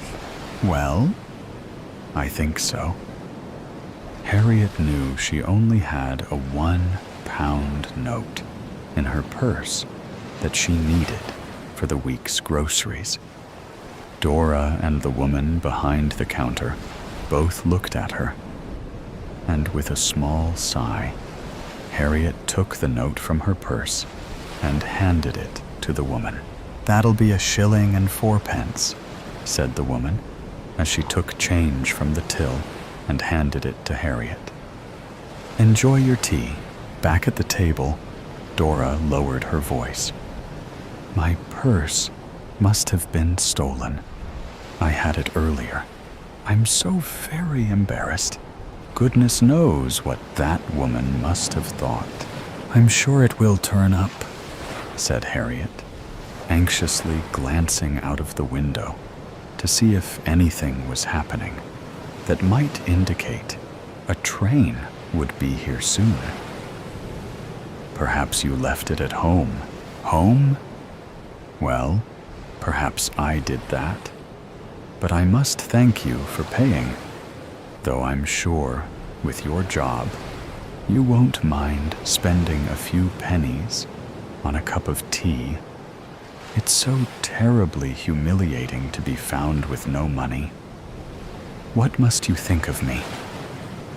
Dora paused for a moment, and then her demeanor changed, the earlier air of confidence almost evaporating before Harriet's eyes. "You see, they said it would always be okay. But when Wilfred died, Wilfred was my husband. Understand? Well, what can I say? He left me in rather a pickle, I'm afraid." "Oh, I'm sorry." Harriet sensed the change in the woman and softened her tone. "What happened to your husband?" "I really don't remember. It was so long ago. I was playing Titania in A Midsummer Night's Dream at the Palace Theater at the time. Everything is such a blur. I'm sure I remember the funeral. The lovely man who played Puck was there. He said something. I can just remember. If we shadows have offended, think but this, and all is mended. Yes, that's right. All is mended." "Dora, are you okay?"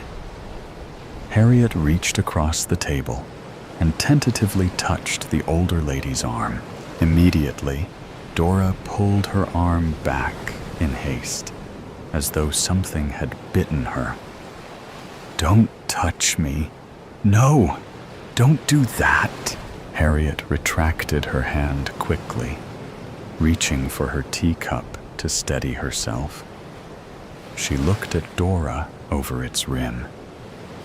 "I hope you'll be all right, Dora, but I think I'll go and see what's happening with the train just now." "Yes, you do that. They might have the Pullman carriage ready for me now. See if you can hurry them along, dear." Dora opened her handbag and feverishly reapplied her lipstick again. "But I thought—" Harriet was distracted by a scene playing out on the concourse outside the cafe. A woman in a long brown mackintosh and a man in a white coat were standing talking to the guard. The woman was gesturing with her arms, pointing down the platform and then back towards the street. The man in the white coat stood quietly, and the guard looked up and down, scratching his head underneath his cap.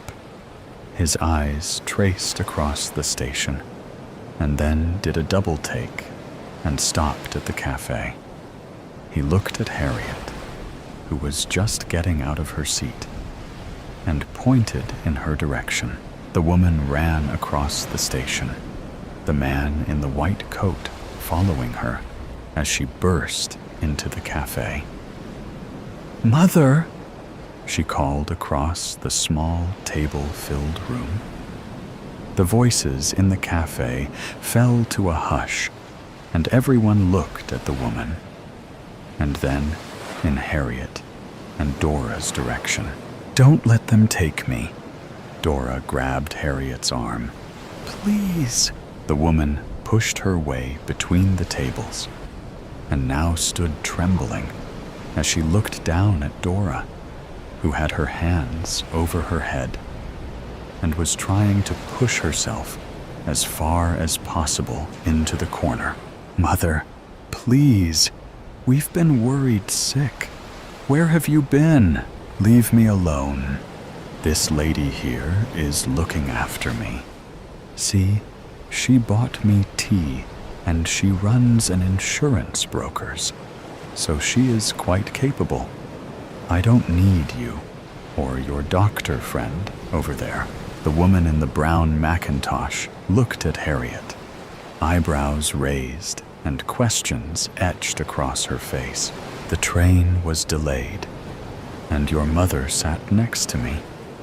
She's missed her appointment with the accountant in Fochester, I'm afraid," Harriet said, attempting to explain the situation.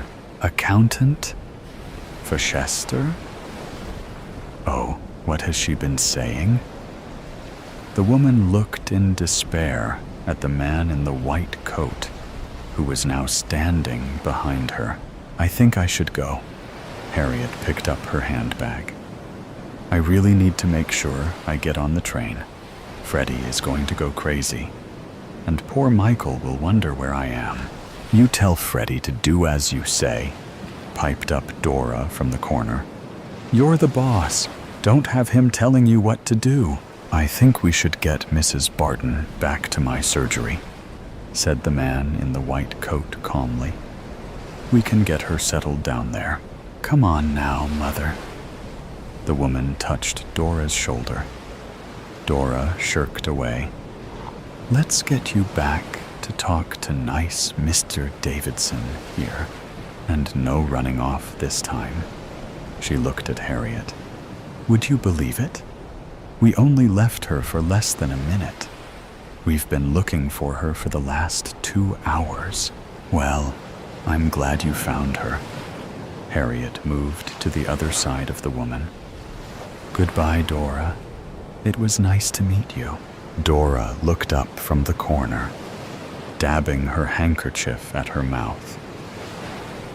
"You tell that Freddie of yours," she said. "You tell him to mend his own trousers and to look after that little boy of yours properly." Harriet stared for a moment, unsure if she'd heard correctly, then hastened her goodbye and made her way towards the platform where the delayed 1410 to Fochester was pulling into the station. Later that evening, Harriet tucked Michael into his cot and placed a gentle good-night kiss on his forehead. She stood at the bedroom door and smiled, watching for a moment as her son fell into a blissful slumber. Downstairs, she took Freddie's torn trousers that he'd left strewn across the sofa and put them in a bag of scrap fabric that she kept in the cupboard under the stairs. She then made herself a cup of tea and settled down to read her favorite magazine. As Harriet West turned the pages of her magazine, 20 miles away, behind a locked bedroom door, Dora Barton lay in her small single bed, staring up at the ceiling and beyond, and Dora Barton smiled. "Bafts. I don't think you should. I really don't think you should. Get your anxiety under control. Do you know the consequences of doing something like this? Do you know the consequences of not doing it? We could die. We could die. So many more can die if we don't. You're not thinking. You're being selfish." "Selfish? Did you ever consider that we're here because we're heroes?" "Heroes? Do you have a God complex? If we pull this off, we'll save millions. Tell me that's not heroic. So you are doing it to be famous?" "No." "The money? Stop. The glory. You're distracting me. We have more work to do. I don't think we should." Now there's a we? Sir. You can turn back, but I'm going. Don't leave me. Go back the way we came. It's a straight shot to the exit. I'm dizzy. Breathe. I'm so faint. I don't have time for this. Ow! Why did you do that? You deserved it. I don't think I did. Fine. Stay here then. Don't leave. I have to keep moving. You're such Shh. What's that? Shh. What's that? We're running out of time. Come on. What was that? Not sure. It came from the way we came. So, no exit? Likely not. No choice but to keep it moving. How much longer? Are you really asking me if we're there yet? No, I'm asking you how much longer until we get there. Here. What's this? What do you think it is? Well, it's obviously map, but it looks like my son drew it. Shh.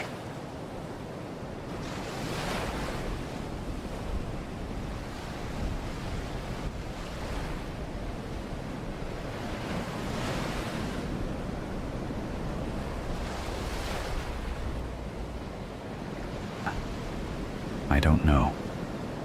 Someone else, maybe? Shh. We're fine. Just stay quiet. Those aren't people. Get off me. Then be quiet. What? They're bats. Bats? Wait. Where are you going? Bats. Are you scared of bats? Of course I'm not scared of bats. You seem very scared about the bats. Stop saying bats. Come on, let's keep moving. Are you scared of things that fly? No, I'm not scared of bats. Now shut up and give me the map. It's okay that you're scarred down. Shut up. It's this way. Let's keep moving. Why? If it was just bats, then we can go back. Humanity's survival depends on it. Oh, really? Let's think. We're in a dark cave, trying to find the greatest threat to humanity. With a map that looks like it was drawn by a toddler, we almost got mauled by bats. And now we're lost. We're not lost? Then where are we? We're close. Left or right? Left. The bats went left. Right. Yup. I mean, let's go right. Because you're scared of the bats? Because the bats won't go where the weapons is. Right. Right. How do you know it's a weapon? What? The corp never said it was a weapon. They said they didn't know what the threat looks like. What else could it be? A person. A person? Really? I don't know. I don't know what we're looking for, or how our bosses don't know anything either. With all the money at the corp, you would think they would have a better idea, or a better map. We know it's a threat to humanity, and it's somewhere in this cave. Right. No, I don't think right was right. Are you saying that because of this dead end? Let's backtrack and go left. With the bats? With the bats. What if it's a bat? What? What if the greatest threat to humanity is a bat? A megabat? Do you hear yourself? Megabat? It's happened before. Humans are the greatest threat to humanity and the things they create. We're looking for a weapon. A thing. Whatever you say, let's follow the bats. You're so grumpy. Will you please shut it? Tam. I'm hungry. We don't have food. What do you mean we don't have food? We didn't bring food. We were supposed to be there already. What time is it? Oh, 200. No wonder. It's lunchtime. Lunch at 2 in the morning. I work the overnight shift. So, 10. What is it you do on the overnight shift? I'm the custodian. The custodian? Shh, you'll wake the bats. Explain. Right now.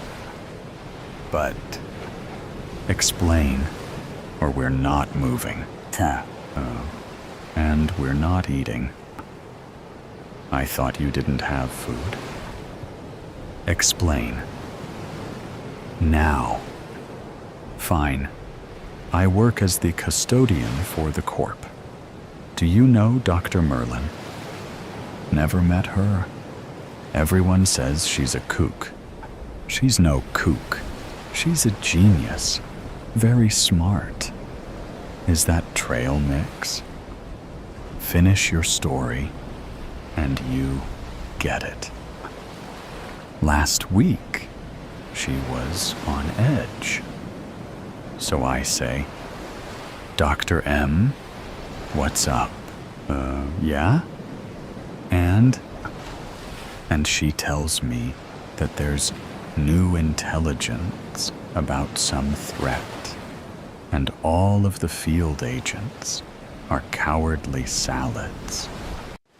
Cowardly salads? She's a tough lady, but she talks like an old-timey movie star sometimes. Her expressions. All right. So how did you end up here? Well, I told her that if there was anything else I could do to help her to let me know. So she put you in the field? Did you even have any training? I got about a week of training with the corp. Are you kidding me? Can I have that trail mix? You didn't think to mention any of this to me before? I thought you knew. Trail mix? Here, let's keep moving. Holy shit. Uh-oh? No. I told you it was bafts. Hey, my trail mix. Focus. Why aren't they on the ceiling? They look like they're protected. Something. Someone. What? Look, there's hair. Oh, no. Nope. I'm not going in there. Give me the trail mix. Stop thinking about food. Give it to Gra. Maybe they eat trail mix. Stop throwing it. You're gonna piss them off. Look, they like it. What are you doing? They'll follow the trail of the mix. Fuck this and fuck you. Stupid corp putting me down here with a... It's working. Cowardly salad. Don't even Is that a real person? I told you the weapon wasn't a thing. Here, bats. Here, my little cutie patooties. Hey! Yes, you are misunderstood, little guys. No? Hey, she's not real. What? Who? The lady that the bats were crowding around. She looks fake. Like dummy, or a mannequin, or something. Oh no. What? I think that's Dr. Merlin. The kook?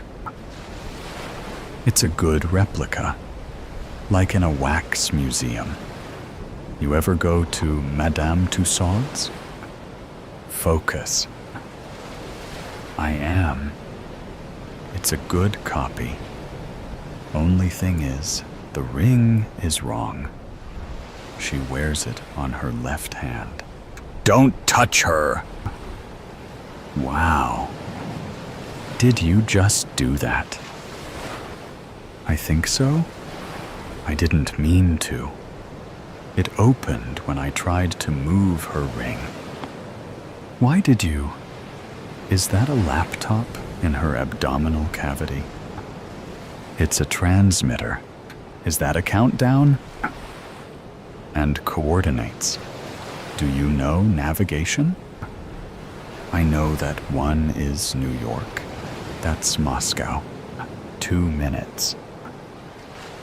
I think it's calibrated to all the major cities. 1 minute, 50 seconds. I can see that. I think it'll send signals to those coordinates where there's likely bombs or nukes or something. The mechanism can't be communicating via satellite. There's no service here. Yeah, not even the sat phone's working down here. It must be low-frequency transmissions, perhaps to another point right outside of the cave, which then likely connects via satellite. Yeah, I guess that makes sense. We don't have time to find the outside receiver, so we'll have to block the waves from here. You know a lot about radios for a custodian. Before I immigrated, I was a radio specialist for my country's special forces. Okay. I didn't know. You never asked. So what do? We need to get the bats back. What? They were keeping the equipment at the ideal temperature while keeping themselves cool against metal Merlin. If we can lure them back, then maybe they can provide enough insulation to cut the signal.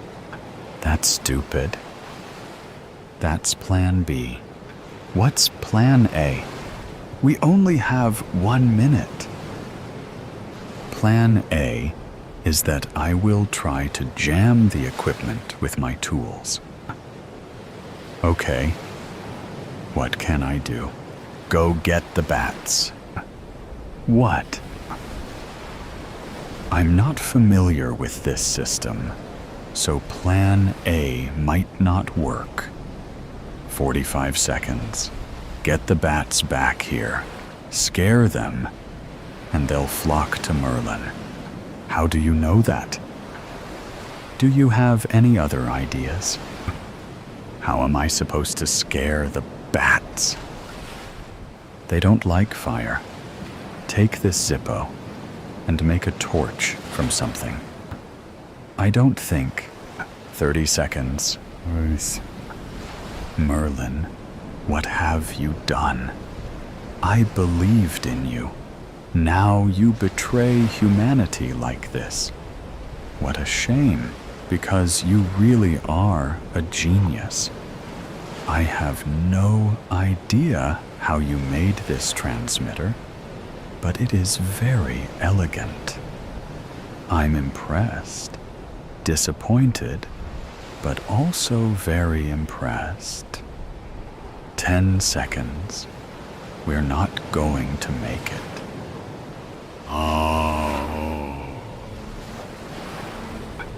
Yes. Over here, cutie patooties. Go to your mama. Go, go.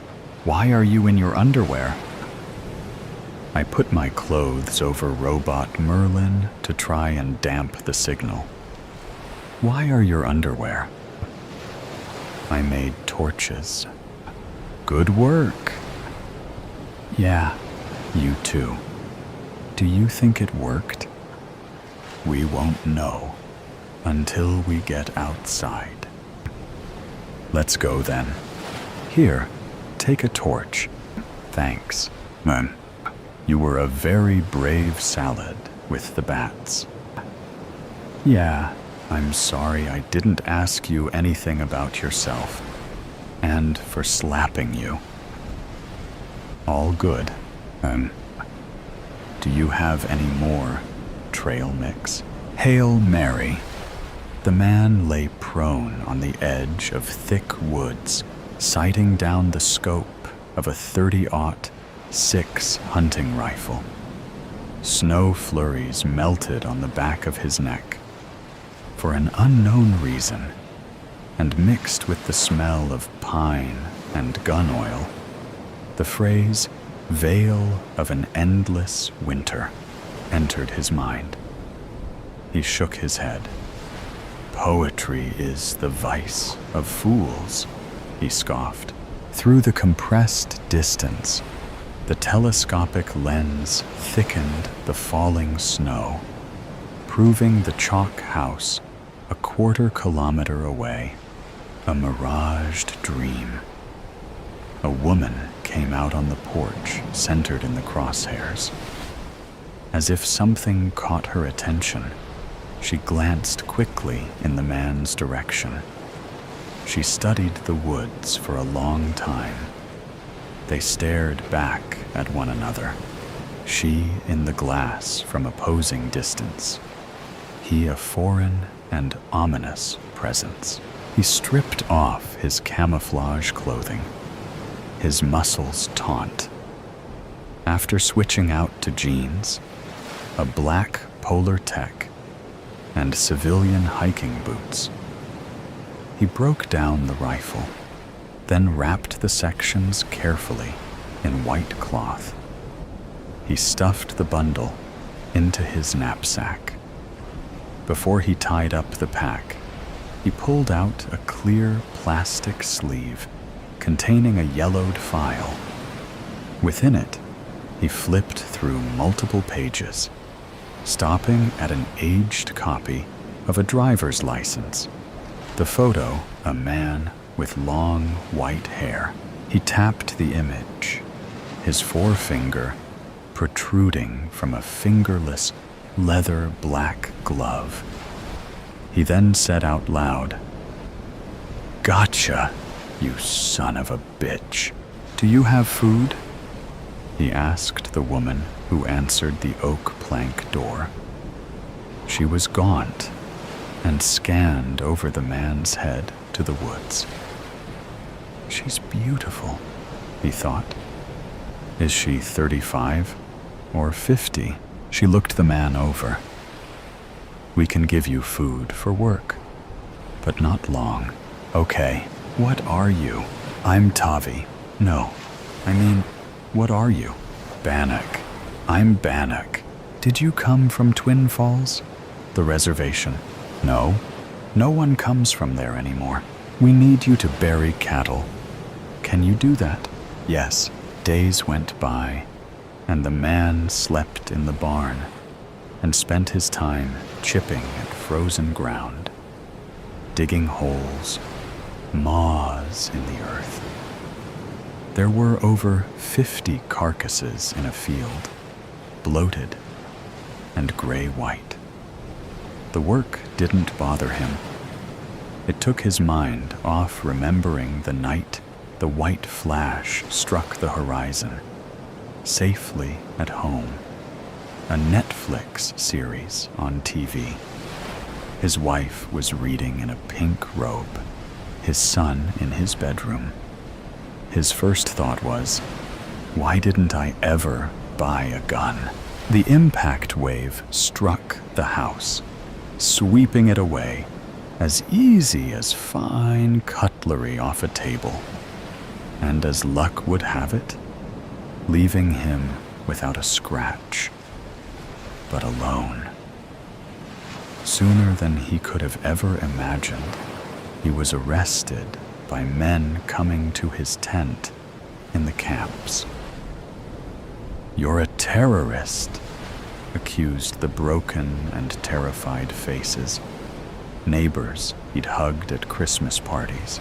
The only way to prove he wasn't the enemy was learning how to fire a gun, learning how to point a finger at other people, learning how not to feel anything while passing ash-laden bodies hanging in nooses. "How can I live with myself?" he'd ask the ghost of his wife. "You can't," she'd say. "Just come home. Dad, he cares nothing about us. You're too young to understand," the old woman said to the boy. "And why should he care?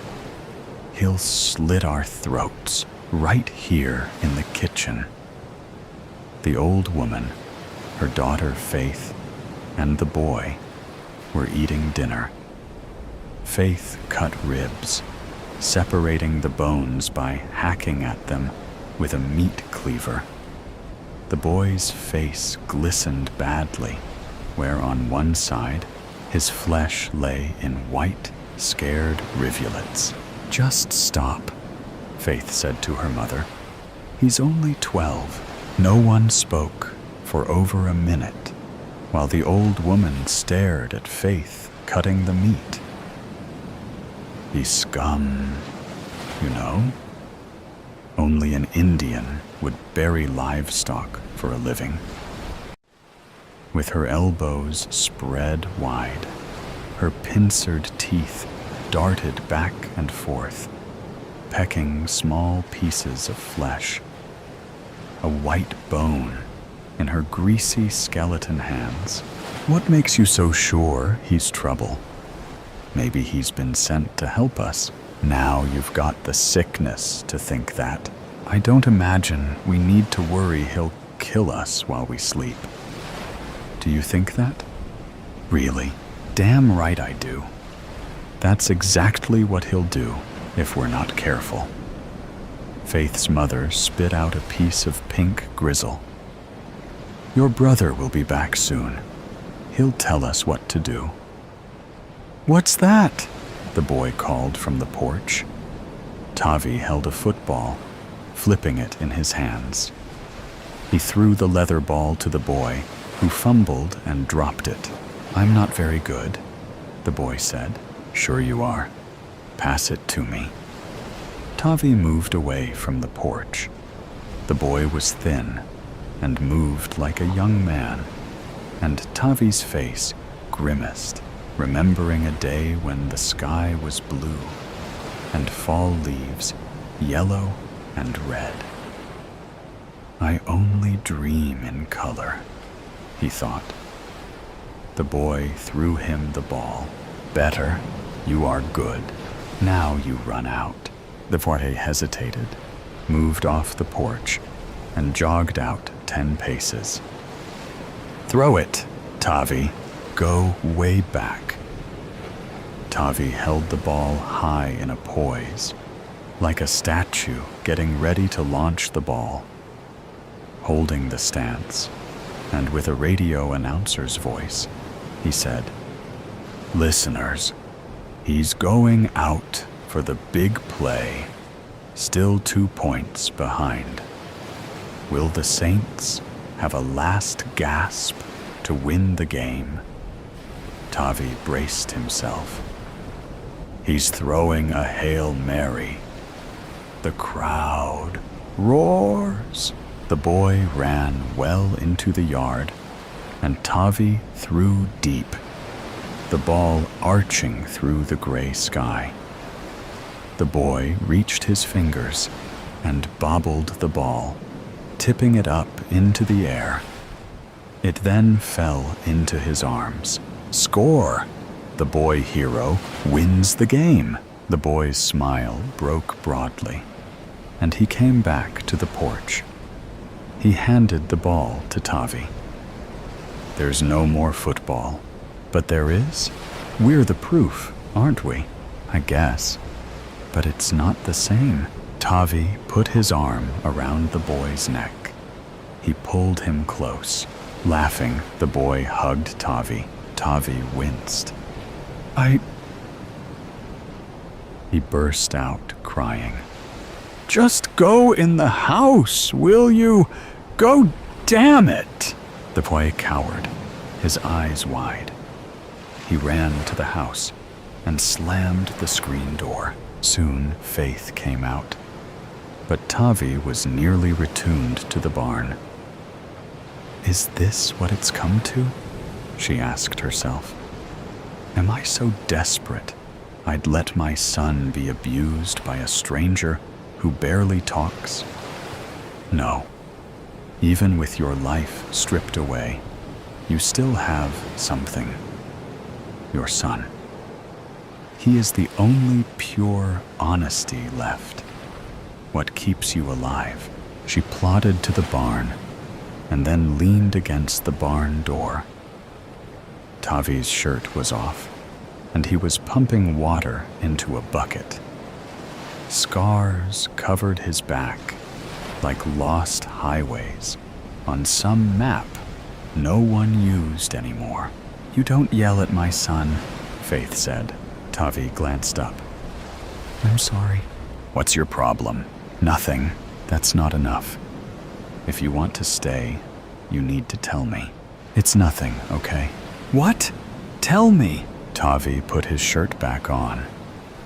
Jason reminds me of my son. It's hard for me. That's all. A minute passed. I'm sorry, but that's still no reason. What did you do before the war? I worked in a fishery near Stanley. We would spawn salmon and release them into the river. Why would you do that? We would count the few that returned. They traveled hundreds of miles from the ocean to get back. The lake is called Redfish for when my people lived there. The lake was red with the fish. Do you think there's still fish? I don't know, but I'd like to find out. They say the deer may have returned also. Some elk. Life is still out there. People survived. Just luck in my case, Faith. Bad luck. Maybe something else. I don't believe in anything but luck. But you don't know, do you? Maybe there's something else other than luck. That sounds like a stretch, Faith. I used to think we're meant to leave something better for those to follow. I don't believe that anymore. Something better for those to follow? We didn't do such a wonderful job, did we? What about you? Is there anywhere you'd like to go? I'll stay here. My brother takes care of us. Food, fuel. Without him, we'd be in a camp, I suppose. You'll like him. He'll be here in a few days. Tavi reached out and touched a place on Faith's cheek. He caressed her with his fingers, then reached behind her and braced the back of her neck. He showed no emotion, like stroking a cardboard box, his eyes curious.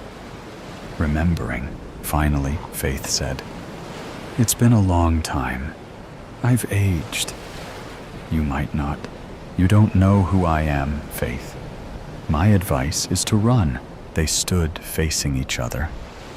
Then Faith began pulling away. Tavi gently held her neck. Finally, Faith leaned in and grazed Tavi's ear with her lips. There's a place for you in the house. There's still room, at least for hope, isn't there? Tavi woke from a dream where he was wearing snowshoes in thick snow over ice. He was breaking trail, and his wife was behind him in a red winter jacket. The sun was bright, and she laughed at something he said. With a grunt, she broke through the ice and then clawed at the edge where the hole had broken through. She soon slipped under. Tavi stripped off his jacket and dove into the hole. As he pulled down with his arms into the ice water, his body felt numb, but he still kicked his legs with everything he had, swimming deeper. At last, the red jacket was just beneath him, his wife reaching to him from below in the pale light. "Swim, damn it! Swim! Grab my hand!" Faith lay next to him in the dawn white of winter. She was shoving his shoulder. There are men on the porch. As Faith and Tavi came downstairs, they saw two men talking to the old woman. One man towered over her. He wore a Kevlar vest and leaned in. "We've got him, so this is a simple trade, if you think about it." The old woman held a small pistol in her hand. "Jesse, take your boy and get off my property." The younger one moved to go. He wore a vest also, but both the vest and the camouflage clothing didn't fit. More clown-like than threatening, Jesse scowled down at the old woman. "You telling us you don't want him? He's my son. You think I don't want him?" The man put his hand on the big revolver on his side. "You give us what Joe told us you have, or we'll start carving on him. We aren't in high school anymore." The screen door squeaked, and Tavi came out of the house. He stood by the old woman's side. Tavi glanced at the AR-15, auto-fed, that the younger man had slung over his shoulder. It dangled on a lanyard. Jesse glanced at Tavi. "Who the hell is this?" "You get out of here, now," the old woman said. The two men walked away, and Tavi and the old woman went back into the house. They gathered in the living room with the boy and Faith. "Why didn't you shoot him, Grandma?" asked the boy. He went to the window and peered through. "That's Jesse Rollins." "Yes, it is," said the old woman. "Now move away from the window." "What did they mean by saying they have Joe?" Faith asked. The old woman checked the handgun for bullets. A small .22 pistol. "They have our Joe, holding him out there. But I'm not giving them anything. It's all we have keeping us from a camp. You can't imagine, Faith, what Joe says is going on. He's family. It's a trade, isn't it? I'm just doing what he'd do to us. He's as dog-eat-dog as I am, and knows how it is." Tavi entered the room, carrying his pack. It was full, his feet heavy on the wood slats. The scoped rifle was strapped in a sling over his shoulder, and he wore camouflaged fatigues. In front of the old woman, he said, "I'll be needing your pistol." The old woman grabbed for the gun, but Tavi held her wrist while he twisted it out of her hand. He then tucked it in the rear of his pants. The boy had tears in his eyes. "Tavi, Tavi went to the window. He stared for a long time, and then, in a quick motion, he turned over the yellow pine table on its side, dishes shattering, and dragged it to the window. He grabbed a chair, crouched on the seat, and lay the rifle barrel on the edge of the table. Leaning into the scope, the staked-out man 50 yards away came into focus. It had stopped snowing, and the crosshairs remained steady on the man's head, resolute and sharp. The man's hair was long and white. "There's your humanity," the old woman screamed at Faith. "You see it now, don't you, darling?" Tavi lifted the rifle. "Jason, come here." He dragged over another chair. "I'm going to go out there and draw those men out of the woods.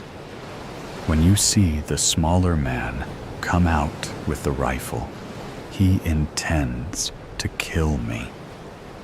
Do you understand that? You shoot him, okay? Don't think about it. Just pull the trigger. Here, place your eye on the scope like this. Do you think you can do it?" He passed the rifle to Jason. "Yes, sir."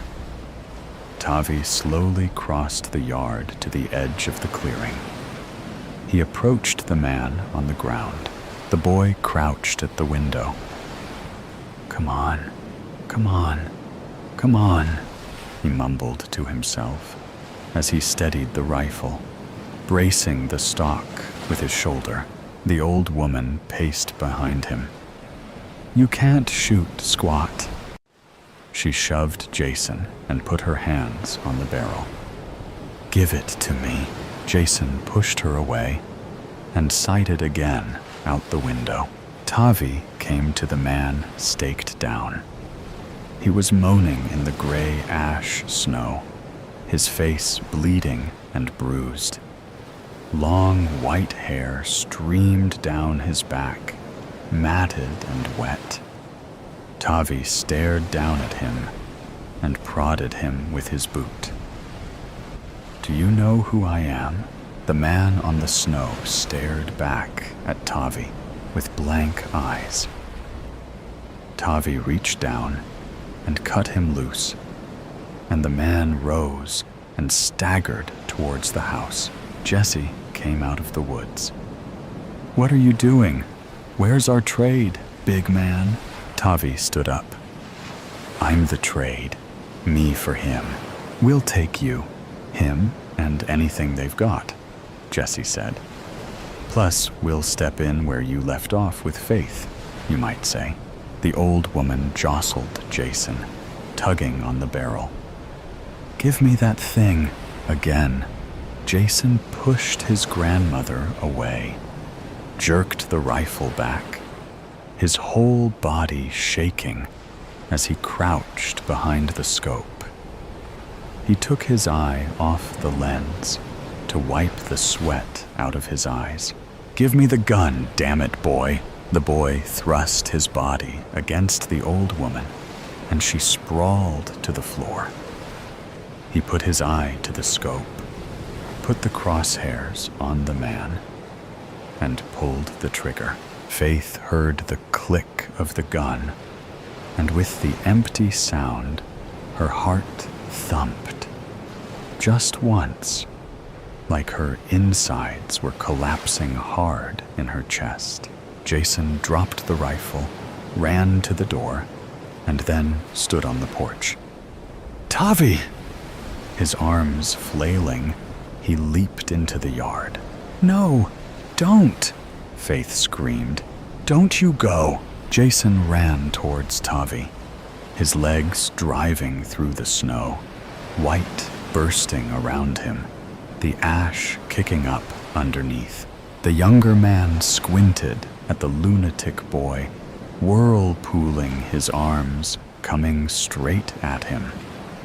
a howling apparition from hell, scars red aflame on his face.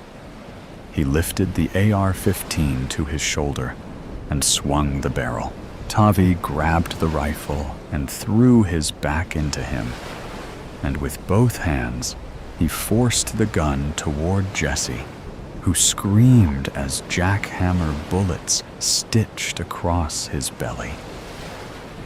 The younger man was behind Tavi now, and he felt a blade slide into his back, slick and deep, the pain piercing to his spine. He fell away and turned as he hit the ground and reached the pistol behind his back and fired into the young man. Tavi dreamed. The water was deep, a pure crystal blue.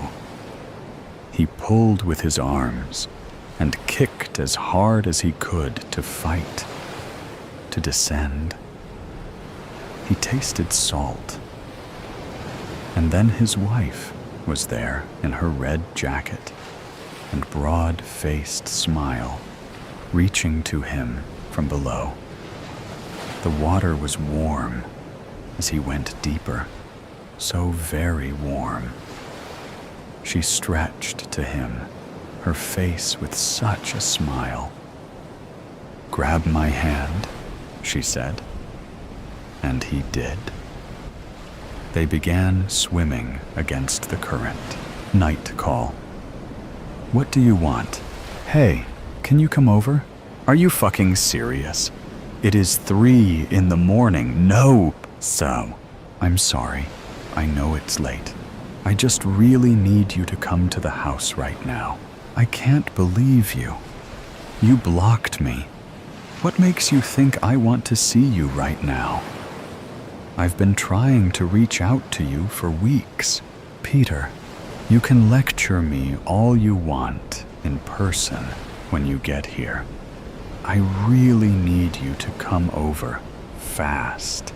No, forget it. Bye. There's a man outside." "What? What does that mean?" "I don't know. I just woke up. I got up, and when I walked by the window, I noticed that there's this guy standing outside, and he's looking up at me." "Are the lights in your house turned off?" "Yes, they weren't even on." "Okay. How long has he been out there?" "I have no idea. I've been peeking out at him from behind the curtains for like 5 minutes, and he hasn't moved. Call the cops, Dylan. I don't think they'll take it seriously. He's across the street. He's nowhere near my property. He isn't really doing anything. He might just live in the neighborhood. He'll probably move along soon, but he's been just standing there for a while. It's freaking me out." "Well, I don't know what to tell you, dude. Wake up your dad?" "My dad can't fucking walk. What do you think he's gonna do? So is this urgent or not? Why did you call me? What do you want me to do about it?" "I don't know. I thought you could maybe pull up in the driveway or something. That might be enough to scare him off." "All right, Dylan. I know you're freaking out right now, but I'm gonna have to ask you to turn your brain on for a minute. I live 20 minutes away. Even if I were all too thrilled to jump in my car at the ass crack of dawn and drive over to you, I'd bet you anything that this guy is gonna be gone by the time that I get there.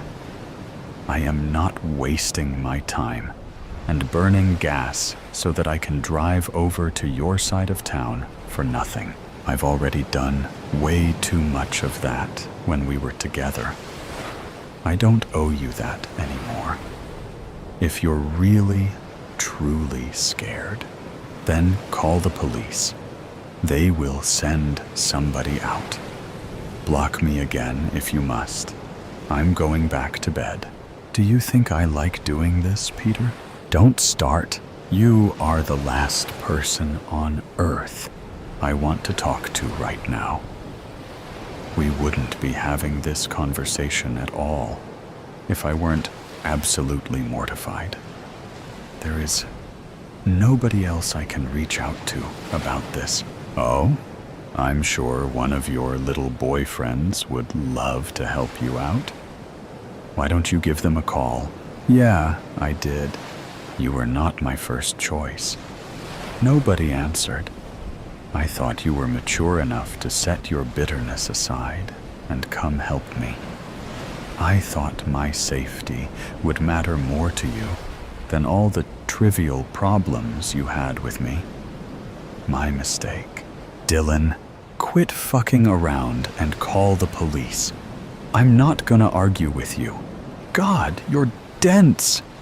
Wait, I know what this is about. What, Peter? Enlighten me. What do you think you know? There is no guy. What are you talking about? I'm looking right at him. There's nobody outside. I know you, dude. You're scared of everything. There is no way in hell that you'd let some random man stand outside your house and look in your window any time of the day, especially not at 3 in the morning. You would have called the police immediately, not taken any risk calling me to come do something about it. You know that I don't like cops. Yeah, I didn't forget. I know that you don't like creepy men either. You've always struggled with common sense, but I don't think you'd waste so much time reaching out to me if you felt like you were in any real danger. I think you're pulling some fake emergency shit so you can get my attention. Yeah, I think you've been wanting to reach out to me, but you don't want to talk about everything that went down between us before you blocked me. I think it's an immature and disgusting thing to lie about. But it doesn't surprise me that you'd pull something like this. Look, call me tomorrow and we can talk about things. This is just not a good time right now. He's gone. Dylan, were you listening to me? Yeah, whatever. I looked away from the window while you were talking, and I looked back, and the guy isn't there anymore. Oh, I'm sure. Hold on, I'm gonna open the window. Take your time, bud. He's not anywhere down the street. I'm going to check the backyard. I don't remember if I locked the gate or not. So are you just gonna completely ignore everything that I just said to you? Sorry, I kinda zoned out. What did you say? You're fucking sick, man. Is that all? No, it isn't. This little scheme of yours is fucking revolting. I never should have answered your call. I don't have time for this bullshit.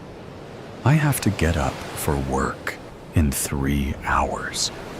I know that this is fake because you still haven't called the police. You haven't denied a single thing that I accused you of. You're gonna stretch this conversation out for as long as you can. There's no man in your yard. There never was. You wanted my attention, and you got it. This is genuinely the worst thing you've ever done, Dylan. I hope you know that. I don't want to hear from you ever again after I hang up this call. I'm done with you. I've put up with your bullshit for nearly 5 years, and it ends tonight. This really pisses me off. Man, Dylan, are you listening to me? Dylan. Hi, sorry. Dylan? What happened? Oh, nothing. Huh? Sorry to bother you.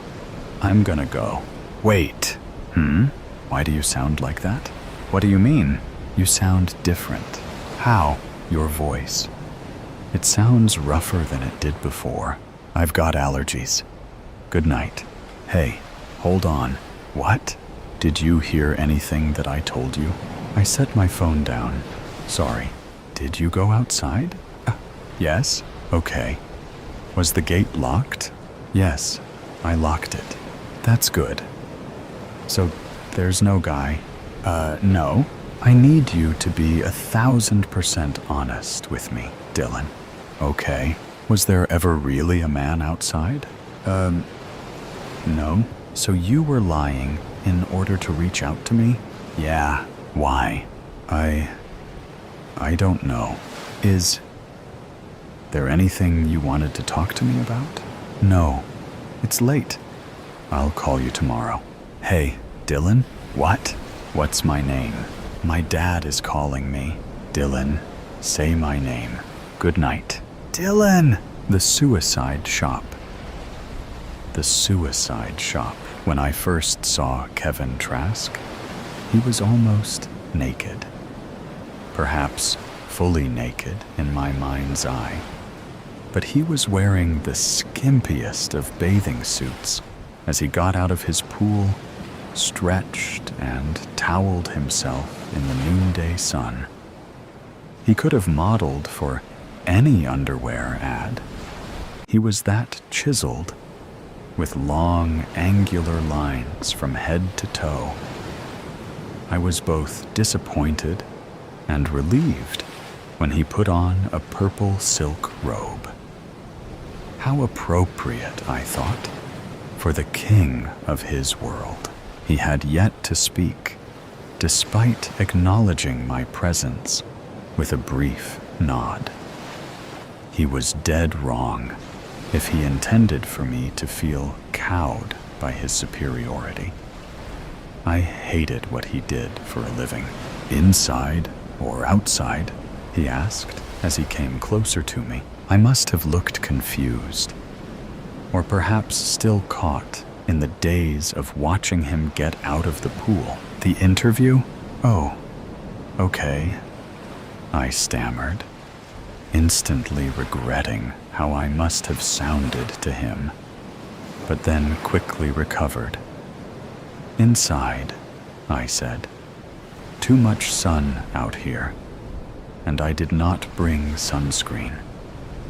Inside, I groaned, thinking I could not sound any more stupid and thrown off by his looks, like any schoolgirl, instead of a crack reporter for the daily interview, a serious national magazine, a Pulitzer Prize finalist, for God's sake. Jeannie Hawk, crack reporter, bowled over by a Chippendale.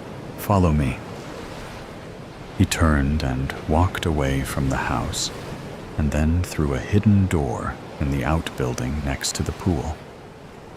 I like to use this room, out of earshot of the staff. NDAs can only cover so much. I don't want to be overheard spilling state secrets, he said with a smile. The interview will take about an hour, I said. He sat down and pressed a button on the side of his chair. The wall on the right side rolled away to reveal floor-to-ceiling window panes, revealing a view of the valley and city below. Nice view, I said. Fit for the Lord of all he surveys. He chuckled. I like it. Okay then, Jeannie Hawk, ask away. He got up and went to the wet bar. Drink? Just water. Kevin Trask rarely did interviews, and I wanted to take full advantage of his time. Indeed, other than a few transitory answers at press conferences. He had never given a full interview. I placed my recorder and notebook on the coffee table before me, then dug into my purse for a pen. He watched me as I set up the tools of the trade. "Why both?" he asked. "Why both pen and paper and recorder?" "I always like backup," I said. "I never did trust technology," he shrugged. "I do." I studied him, taking in the sculptured beauty of his face, the one plastered all over the country on magazines, billboards, and buses. He took you into his eyes, forgiving all, a confessor and father, brother, even lover, all at once, leaving you wanting to do nothing but fall into those eyes and let it all go, listening to his voice as he told you to come find the peace you sought, the release you need, the end you had to have. And here I was, sitting before the real person behind those ads. I shook myself back to the task at hand. "This is Jeannie Hawk. Date June 1st, 2035. So, Mr. Trask," he stopped me with a hand. "Call me Kevin," he said, inviting me to continue. "So, Kevin," I stressed the word, "how did it all start? Where did you get the idea for the suicide shop?" "People have always wanted to kill themselves, Jeannie.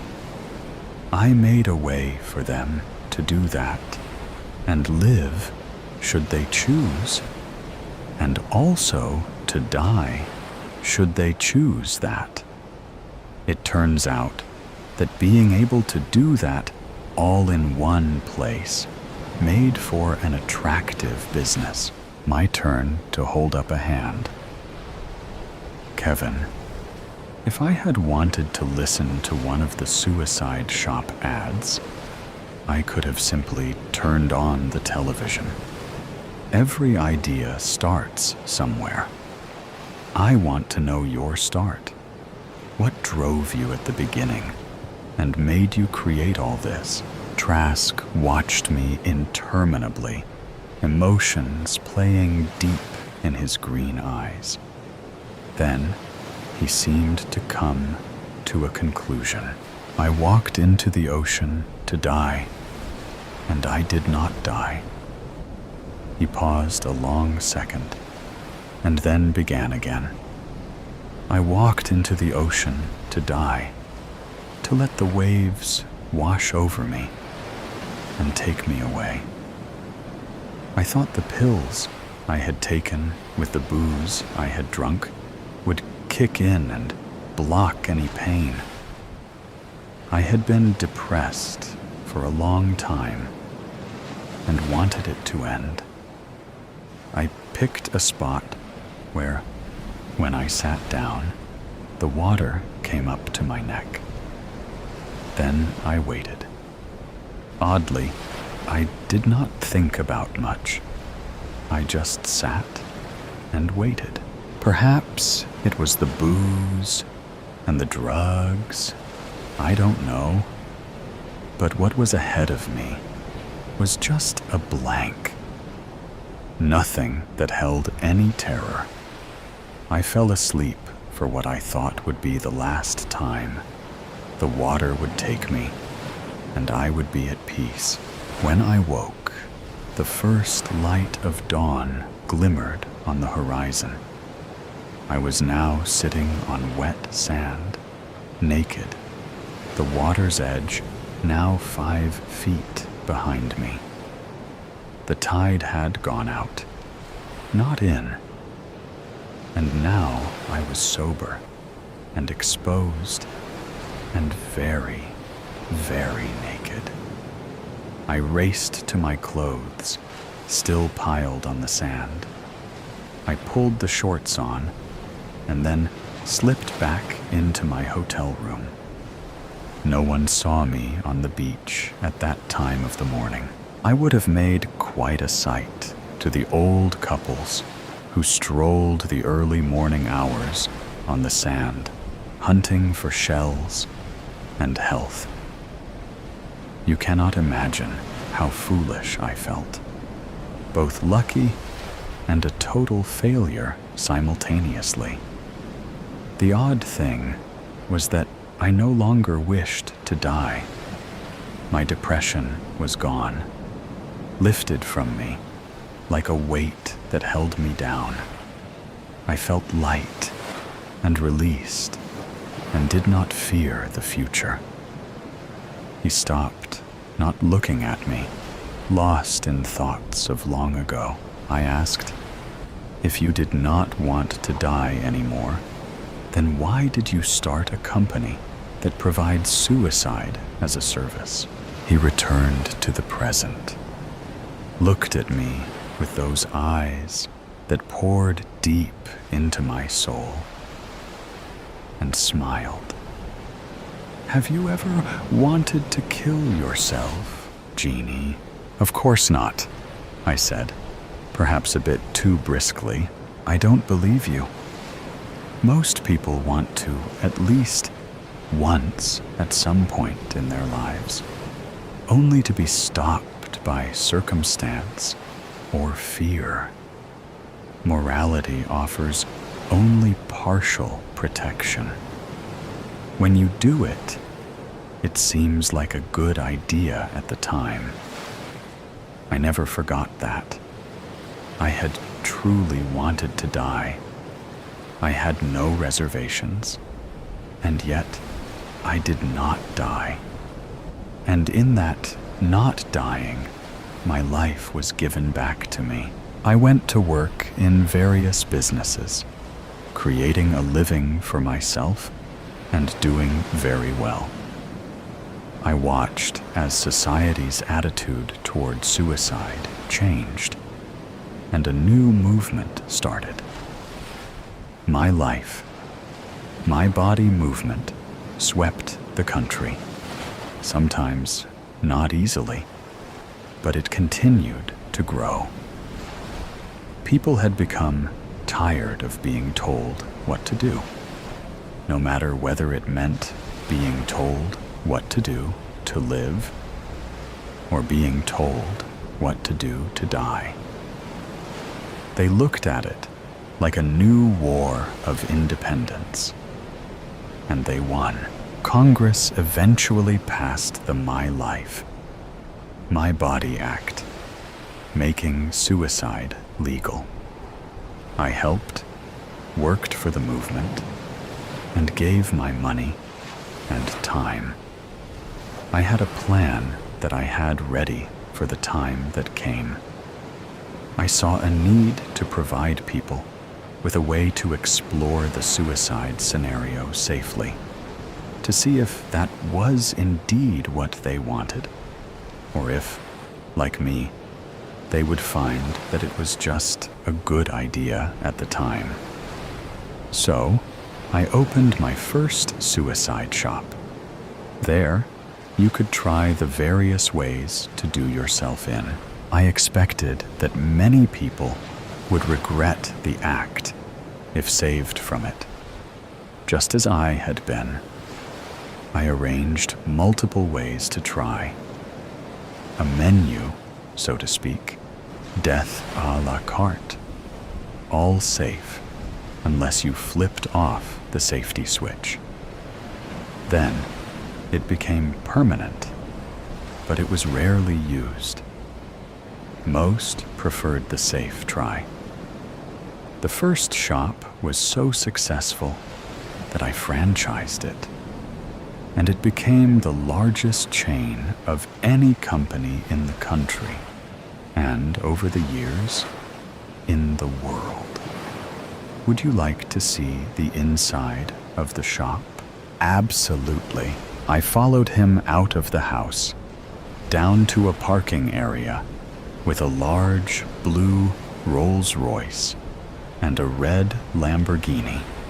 The chauffeur was waiting by the Rolls, and I expected him to get in that one, but he crossed the parking lot floor and held the door of the Lamborghini open for me.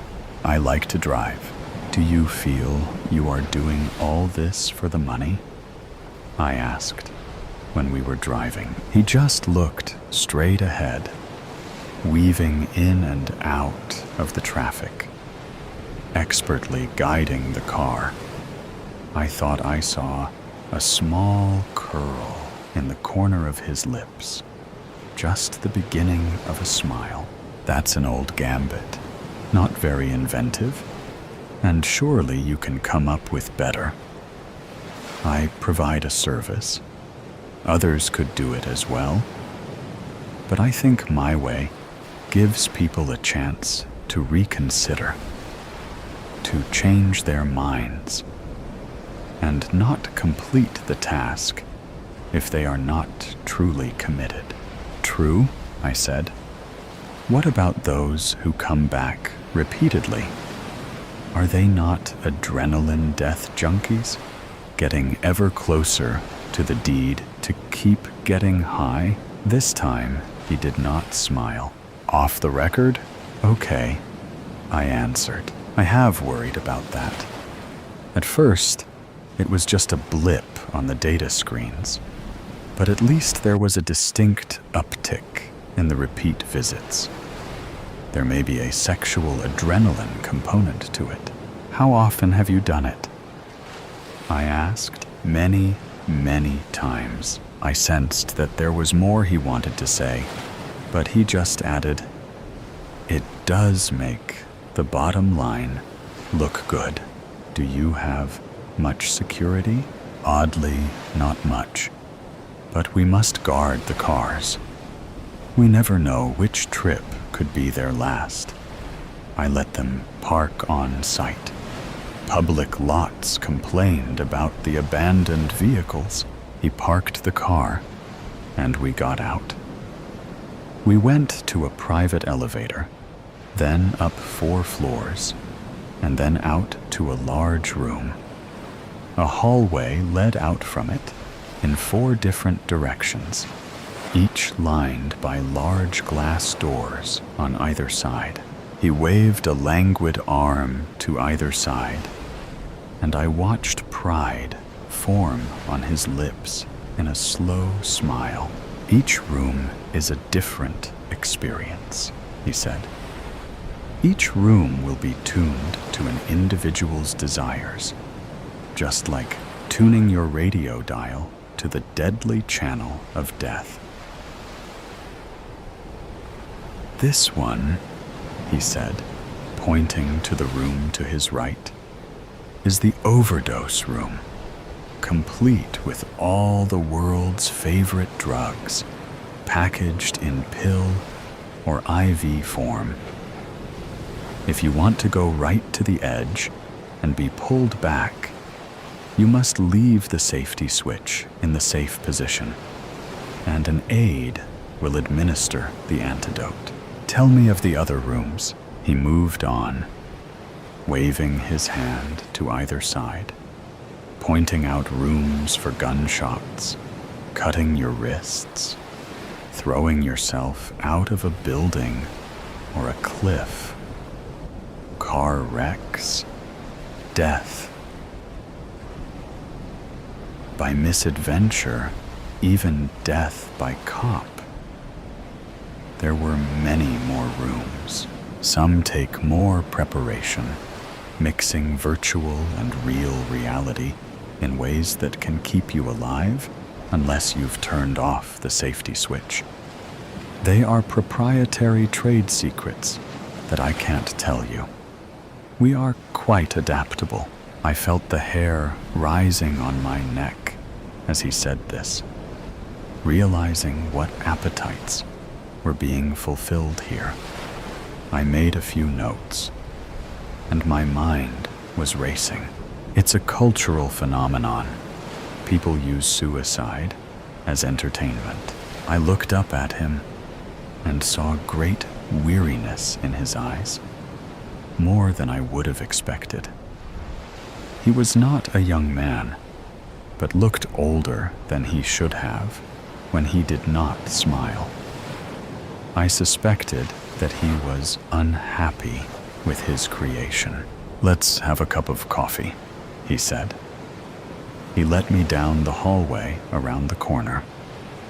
There is a cafeteria coffee shop for people needing a timeout or a family that comes with them. Usually, if they bring family, they don't take the final plunge. Most of the time, they do that alone. He sat me down at the table and brought us each a cup of coffee. Mine was exactly what I wanted. Heavy duty, with lots of sugar. I wondered if he had been researching me. "Off the record," he said, watching me put my book away and ensure the recorder was powered off. The rest of our discussion should be off the record, as it might be bad for business. Going back to our previous discussion, people often ask why the person kills themselves. As I told you, I've always said that it is because it seems like a good idea at the time. The premise of my business was to have a way to explore that and find out if that's what you really wanted to do. Once the laws were changed and suicide became legal and a recognized right, it took on a life of its own. As you know, I have thousands of suicide shop franchises worldwide and gather data on the people who do it themselves. At first, it was a small number, but most people seemed to be looking for experience without true motivation. I've noticed, though, that the more you try, the more you return.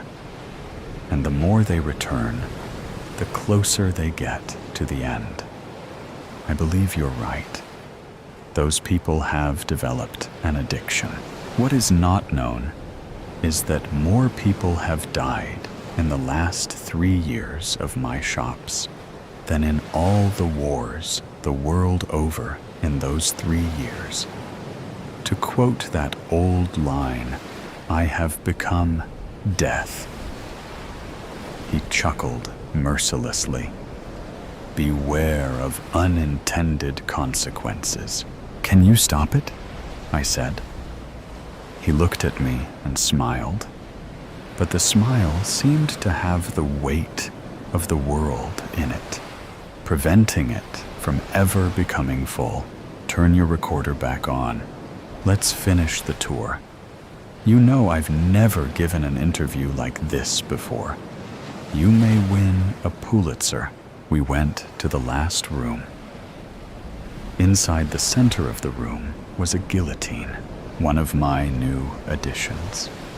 This device is one of the most efficient ways to kill ever invented. It's foolproof with the proper machine, quick in its finality, and I hope it is painless. Although you can't ask the subject after it's done. Of course, it has a safety switch. And as with all the rooms, I can measure all the physiologic signs right up to the actual death moment. This room has not had a customer yet. I would expect it to be the same. The sensors review the data and come up with what I call the fear acceptance ratio. The closer to 0 that ratio gets, the more certain it becomes that the person will go through with it and kill themselves. I have placed a monitor in each room that the customer cannot see, but my technicians can. That's it. There on the far wall, If my technicians see the number getting close to 0, they know to be ready to call in the cleanup crew. That's a detail that has never been revealed. Be sure you write that down. The safety switch is there by the right hand. In order to have the machine complete the task, you have to push it all the way to the right, and a green light will come on, and the computer will ask you if you are sure. If you say yes, the blade drops. He looked at me and asked, "Are you getting everything?" I nodded. "Stay here then, and watch." Then he slipped inside the room. I was unsure, but I thought I had heard him lock it. I saw him lay down on the guillotine and put the bracket over his neck, and heard it click into place. I heard his voice tell me the sensors were built into the machine. I looked at the monitor on the far wall and saw a flashing number that started at 7 and then crept quickly to 0. "Are you getting all that?" I heard him say. "Yes," I said, feeling a tremor of doom start to shake me. I wanted him out of that room. I saw him grasp the safety switch. His hand slowly pushed it towards the right. "Remember everything I said," I heard him say, as I tried to force my way through the door, but realized it was useless. Through the glass, I saw the safety switch turn green and heard the computer's voice asking if he was sure. Holding what I felt was my last breath, I heard him say, "Yes." "No, don't!" I screamed. "No, don't!" The blade dropped. The last thing I saw as my scream faded was his head rolling on the floor, stopping next to the glass, his dead green eyes on mine. I was still crying. "No, don't." A tear for Mr. Pessbody. Evelyn was a woman in her mid-30s who seemed to have it all: a successful career and a beautiful home. But despite her outward appearance of happiness and contentment, Evelyn was constantly battling demons within herself. From a young age, Evelyn had always been a perfectionist. She excelled in school, graduated top of her class, and landed a high-paying job at a prestigious law firm. But as the years went by, the pressure to maintain her flawless image became overwhelming. She was constantly striving for perfection in every aspect of her life, fearing that any sign of weakness or failure would shatter the facade she had built. One fateful day, in a moment of sheer desperation, Evelyn fled her office and drove aimlessly. The long highway stretched out before her. Evelyn's journey was not without its challenges. The rhythmic hum of the engine and the gentle whir of the tires on the asphalt were the only sounds that accompanied her. She found herself contemplating the choices that had led her to this point. As she drove down the long highway, occasionally she would drift over her lane, and she would hear the honking of a car horn. She would be lost in thought and not paying attention to the road, which is something she never done before. Evelyn was a very good driver. She did not know what was going on. I need to stop this and get my mine back on the road before I kill myself of someone else. Her headlights illuminated the highway, casting long shadows across the landscape. She had been driving all day and well into the night. Her eyes were heavy and burning from the headlights blaring in her eyes.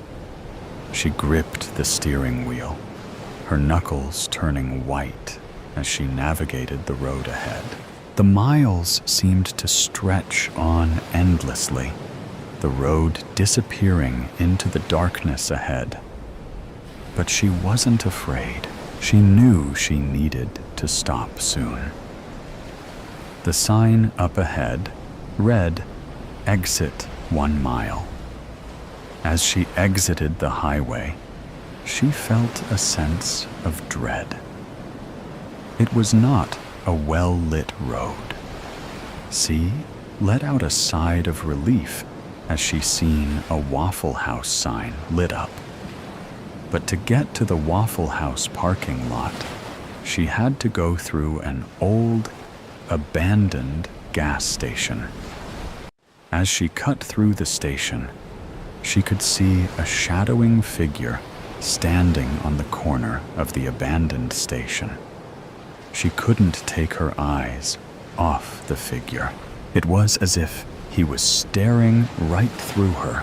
As she pulled into the Waffle House parking lot, she bumped into the curb, which broke her fixation of the figure at the gas station. She exited the car and went inside. It was a drab-looking place. As she looked around, the waitress said she could sit anywhere. Evelyn took a seat near the waitress station. She felt safer there. For some reason, couldn't shake the feeling of impending doom. Evelyn tried to rationalize her fears, telling herself that it was just irrational paranoia or stress getting the best of her. But deep down, she couldn't shake the feeling that something terrible was about to happen. Evelyn said she would like a cup of coffee. As the waitress was pouring her coffee, curiosity got the best of her, and she couldn't resist asking the waitress about the man. "Who is that man standing over there?" Evelyn inquired, nodding towards the figure outside. The waitress paused for a moment, glancing out the window, before turning back to Evelyn with a puzzled expression. "I don't see anyone, dear. Are you sure you're not mistaken?" she replied, furrowing her brow in confusion. Evelyn sat there quietly, drinking her coffee. Evelyn must have fallen asleep. She felt a gentle shaken on her shoulder.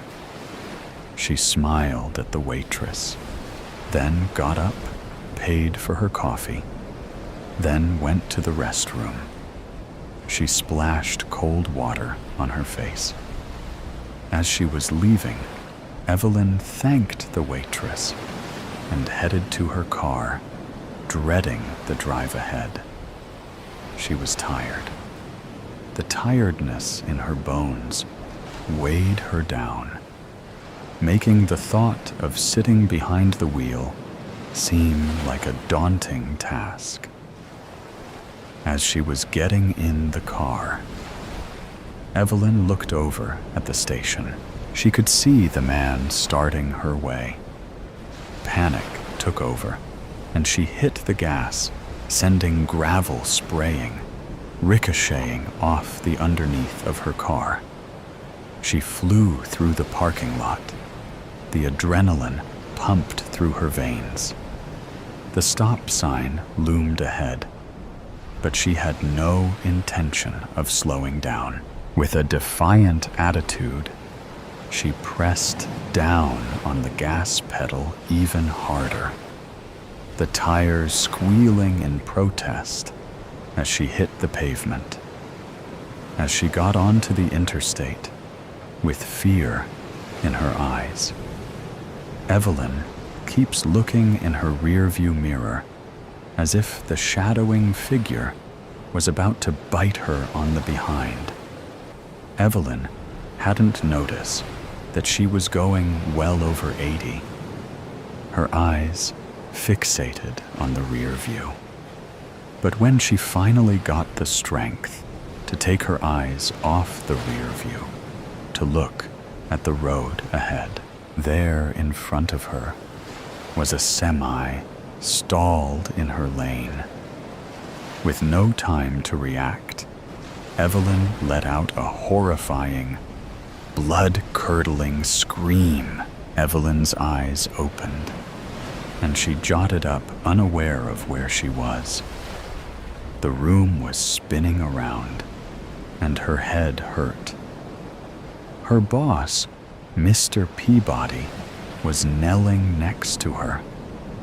No, don't move. He was telling her to take it easy, that she had a bad fall and hit her head, and the ambulance was on the way. All of a sudden, Evelyn grabbed his coat with both hands and blurted out, it was all a dream. Then her eyes slowly closed and her grip loosened. She became limp. Mr. Peabody carefully lowered her down. The ambulance hadn't made it in time. She was gone. With tears streaming down his face, he bent down and gave her a kiss on her forehead. Then he pulled the blanket up over her head. As he sat there with his heart breaking, regretting that he never told her that he loved her. The levee. This is bullshit. It doesn't take two of us to guard this levee.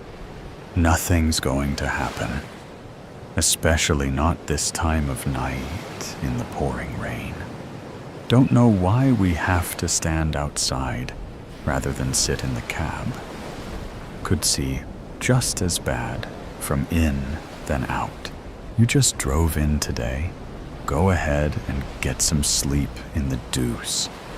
You look like shit. You look like shit. Nah. Remember, I'm kinda local. I got to sleep in my old bed at my mom's place last night. Go. Okay. Thanks, man. Yeah, whatever. Ed, stop. Who's there? This levee is under the supervision of the National Guard. Turn around and return the way you came. Sorry, young man, but we can't do that. We don't want trouble, but we gotta do this. It's the only way. Mr. Hicks. What's your tag there, say? Adams? Which one of the Adams boys are you? Rick. Sir, I'm Rick. Who's with you? Just me and my dad, son. Just me and him. Why don't you put that gun down? Old Pops is with you? What are you two doing here? Let's just put that gun down, son. We'll explain. I can't do that, sir. Especially not with you holding that shotgun.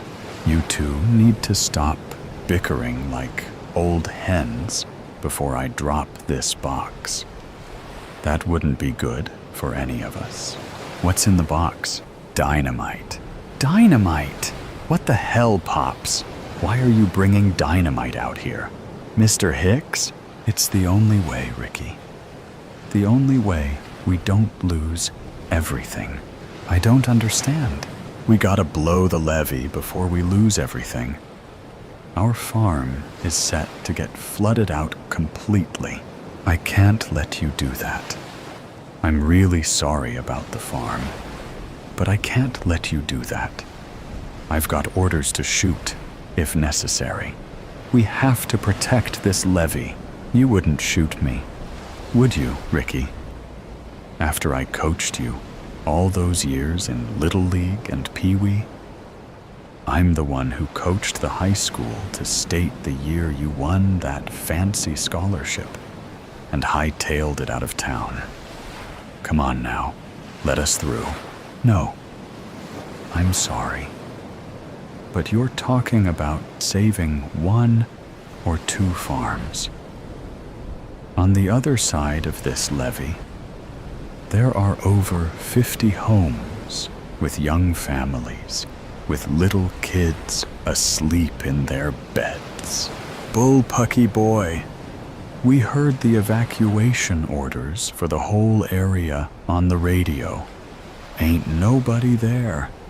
They were even going to evacuate the old folks' home. This one keeps trying to put me in. We waited 2 days.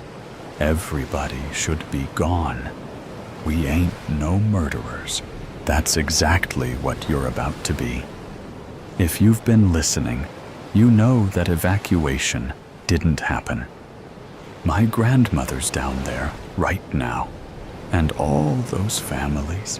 What, Amy's, do you mean down didn't happen there? What? You said you've been listening to the radio.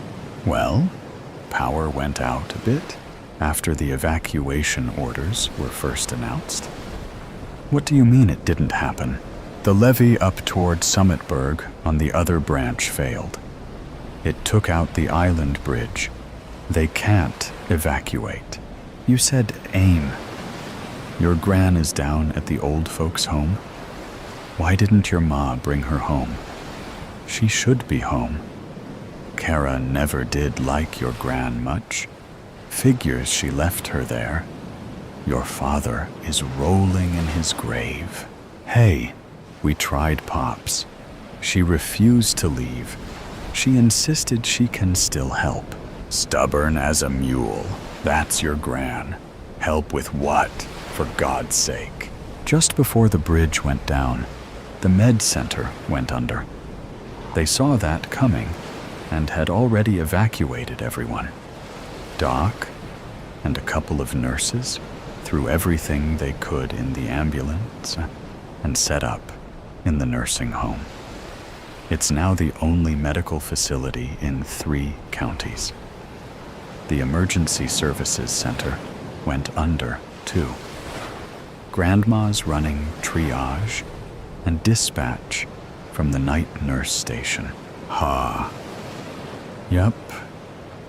That's definitely something she could do in her sleep. She was a Spitfire Army nurse, then spent probably 30 years running that dispatch before retiring. Well, holy. But our farm? Bill, hush. Private. Have your engineer types checked out this levee? Is it going to hold if it keeps raining like this? They're not sure. There's some work supposed to happen tomorrow if this rain lets up a bit. But it's mostly wait and see. You got a radio, private? One I can reach your gran on? I'm supposed to keep it on the guard channel. Just for a minute. No one will know it was your radio, and not a personal one. Please. Okay. Here, Amy Adams. You there, sweetheart? It's Hank. Hank Hicks. You get off this emergency channel. This is for business. Just one quick ask, hun. Can you get word out for anyone willing to come by my place and drive the cows from the dairy barn across the road into the hills? I'm not there, and it's going to flood in real quick. My grandson, Mike, worked for you last summer. He's right here. I'll send him and anyone he thinks can help. Thank you, sweetheart. I gotta go. Dad, what was that about? We can be back in plenty of time to drive the cows out ourselves. If it even comes to that. Oh, it's come to that. Come on, Bill. We've got a levee to blow up. What do you mean, Pops? No, Dad. No. We'll lose everything. More than everything. What are you guys talking about? I'm talking about taking some of the pressure off this here levee to make sure your gran and all those folks stay safe. What are you talking about? He's talking about blowing the private levee in our back pasture. Flash flooding the whole farm. Darn right I am. Let's go. No! We can deal with some flooding, but that would wipe out everything. Son, it is still my farm, not yours. We'll lose crops. We'll lose equipment. We might well lose buildings too. But the land ain't going nowhere. And with the cows up in the hills, there'll still be a herd. You can use all the different property and crop and equipment insurance money to rebuild with all the fancy modern thingamabobs you keep going on about. Insurance. Dad, why the hell were we up here meaning to blow up this levee if we have insurance? I ain't never made an insurance claim, and I wasn't about to start if I could help it. Wait, what do you mean I can use the money? You mean we, right? Nope.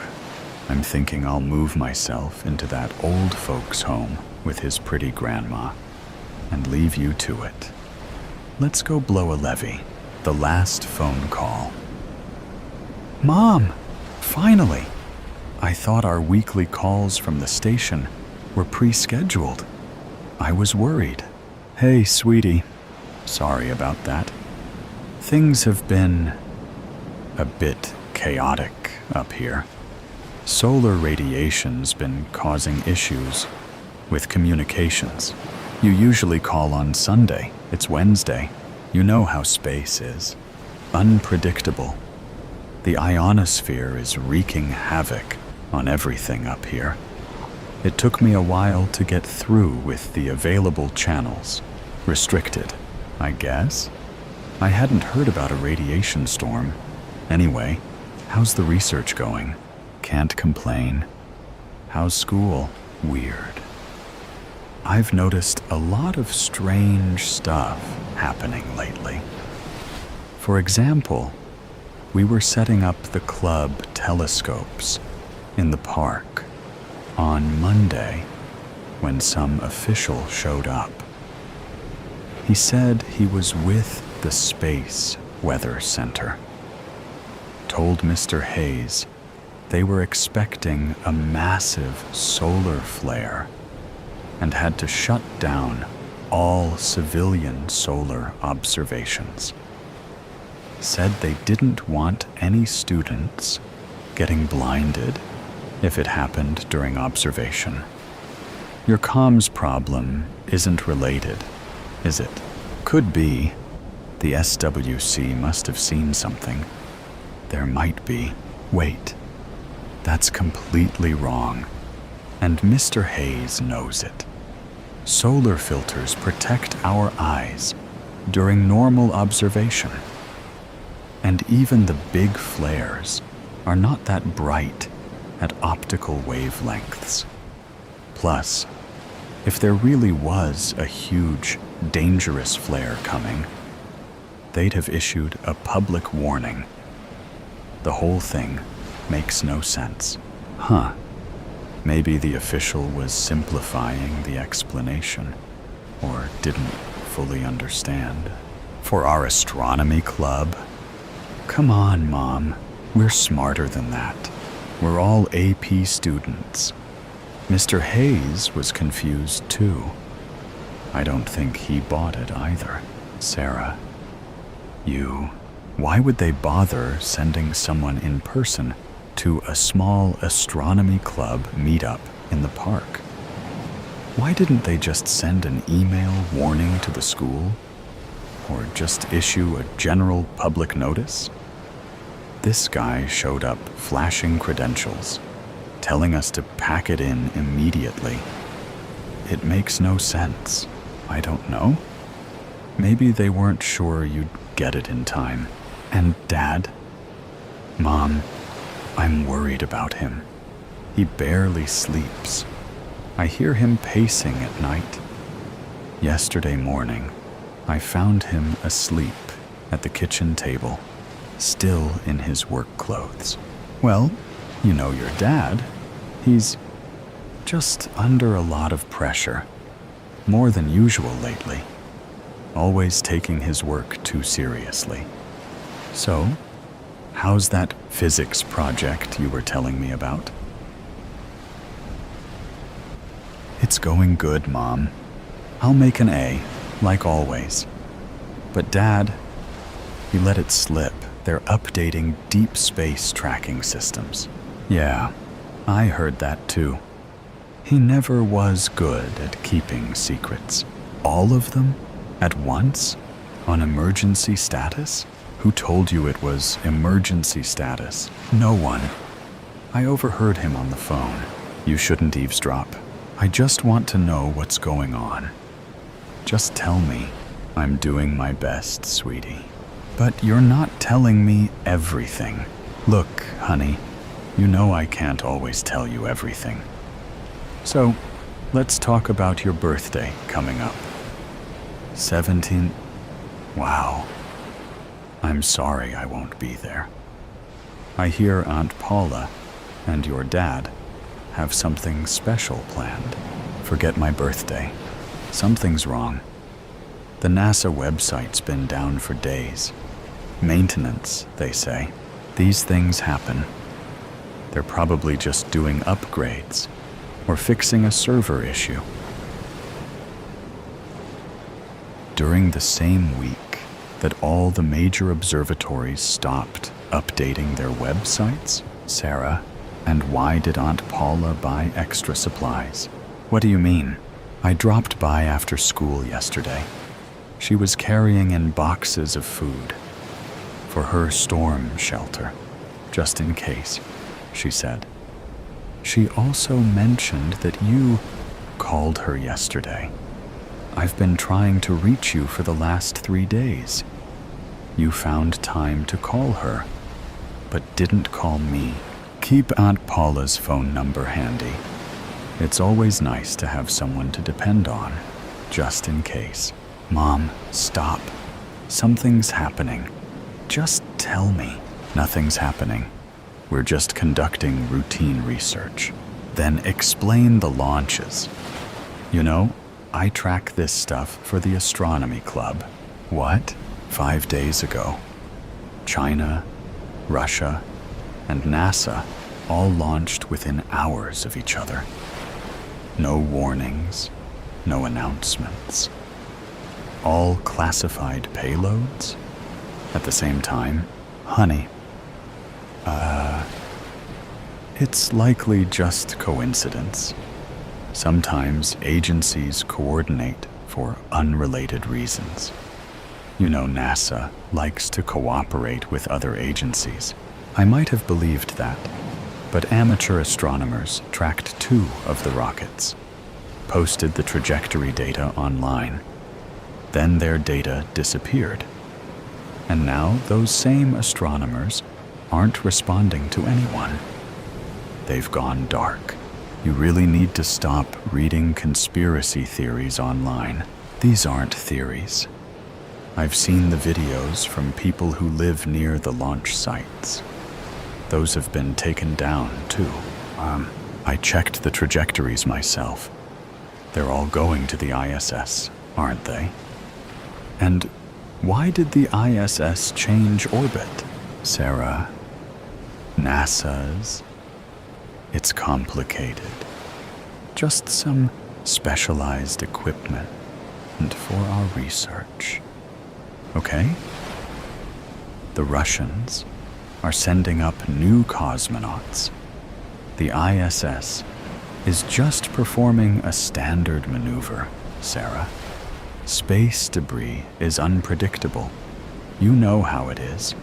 Nothing you need to worry about. Really? China finally claimed it was a weather satellite launch? Why did Russia lie in their announcement today? They said it was engine testing. And why hasn't NASA said something? These things are complicated. No one launches secret missions in perfect sync by accident, Mom. Remember when you taught me about Occam's razor? Sarah and the astronomy forums are going crazy about something near Jupiter. But the posts keep disappearing. Internet hoaxes. Don't believe everything you read online. No? No, it's not. Dad got a call late last night. It woke me up. I got up and saw him make several calls. He looked rattled. Then he told me this morning that he needs to leave for a few days. For work. So, Mom, I couldn't help but overhear Dad's side of the call. He said something about a spacecraft and a collision course. Mom? Sarah, it's not what you think. These conversations are never straightforward. Your dad deals with classified projects all the time. You should get some sleep, honey. It's late there. He's never acted like this. What's on a collision course? Sarah, please, I can't talk about this right now. All those launches, the spacecraft, the deleted information. It's too much to be a coincidence. They're hiding something, Mom. And you know, Sarah, it's just... Stop, okay? You're not... Mom, are you preparing for something? It's not just research, is it? I can't have this conversation. The Chinese, the Russians, NASA, the ISS, you're all working together. In secret. Sarah, quit it. Now. You're not studying anything. You're trying to stop something. Sarah, I can't do this. I have to go. How big is it? How big? What? The asteroid. That's what it is, isn't it? That's why all the telescopes are shut down. Why everything's classified. You don't want people to panic. Mom, you always were too smart for your own good. How bad? I have to go. Mom, please, don't tell anyone about this call. What? I mean it. It's important. Promise me. I promise. I love you, Sarah. More than anything. Always remember that. Okay? No matter what. Mom, are you going to be on that spacecraft? Mom, please tell me you're not. Be strong, Sarah. Like I know you can. Remember how much I love you. And know that I'm doing everything I can to come back to you. And stay close to Aunt Paula. Just in case. Mom, just be careful and come home soon. Mom, this call has been terminated. I love you too. Stay safe.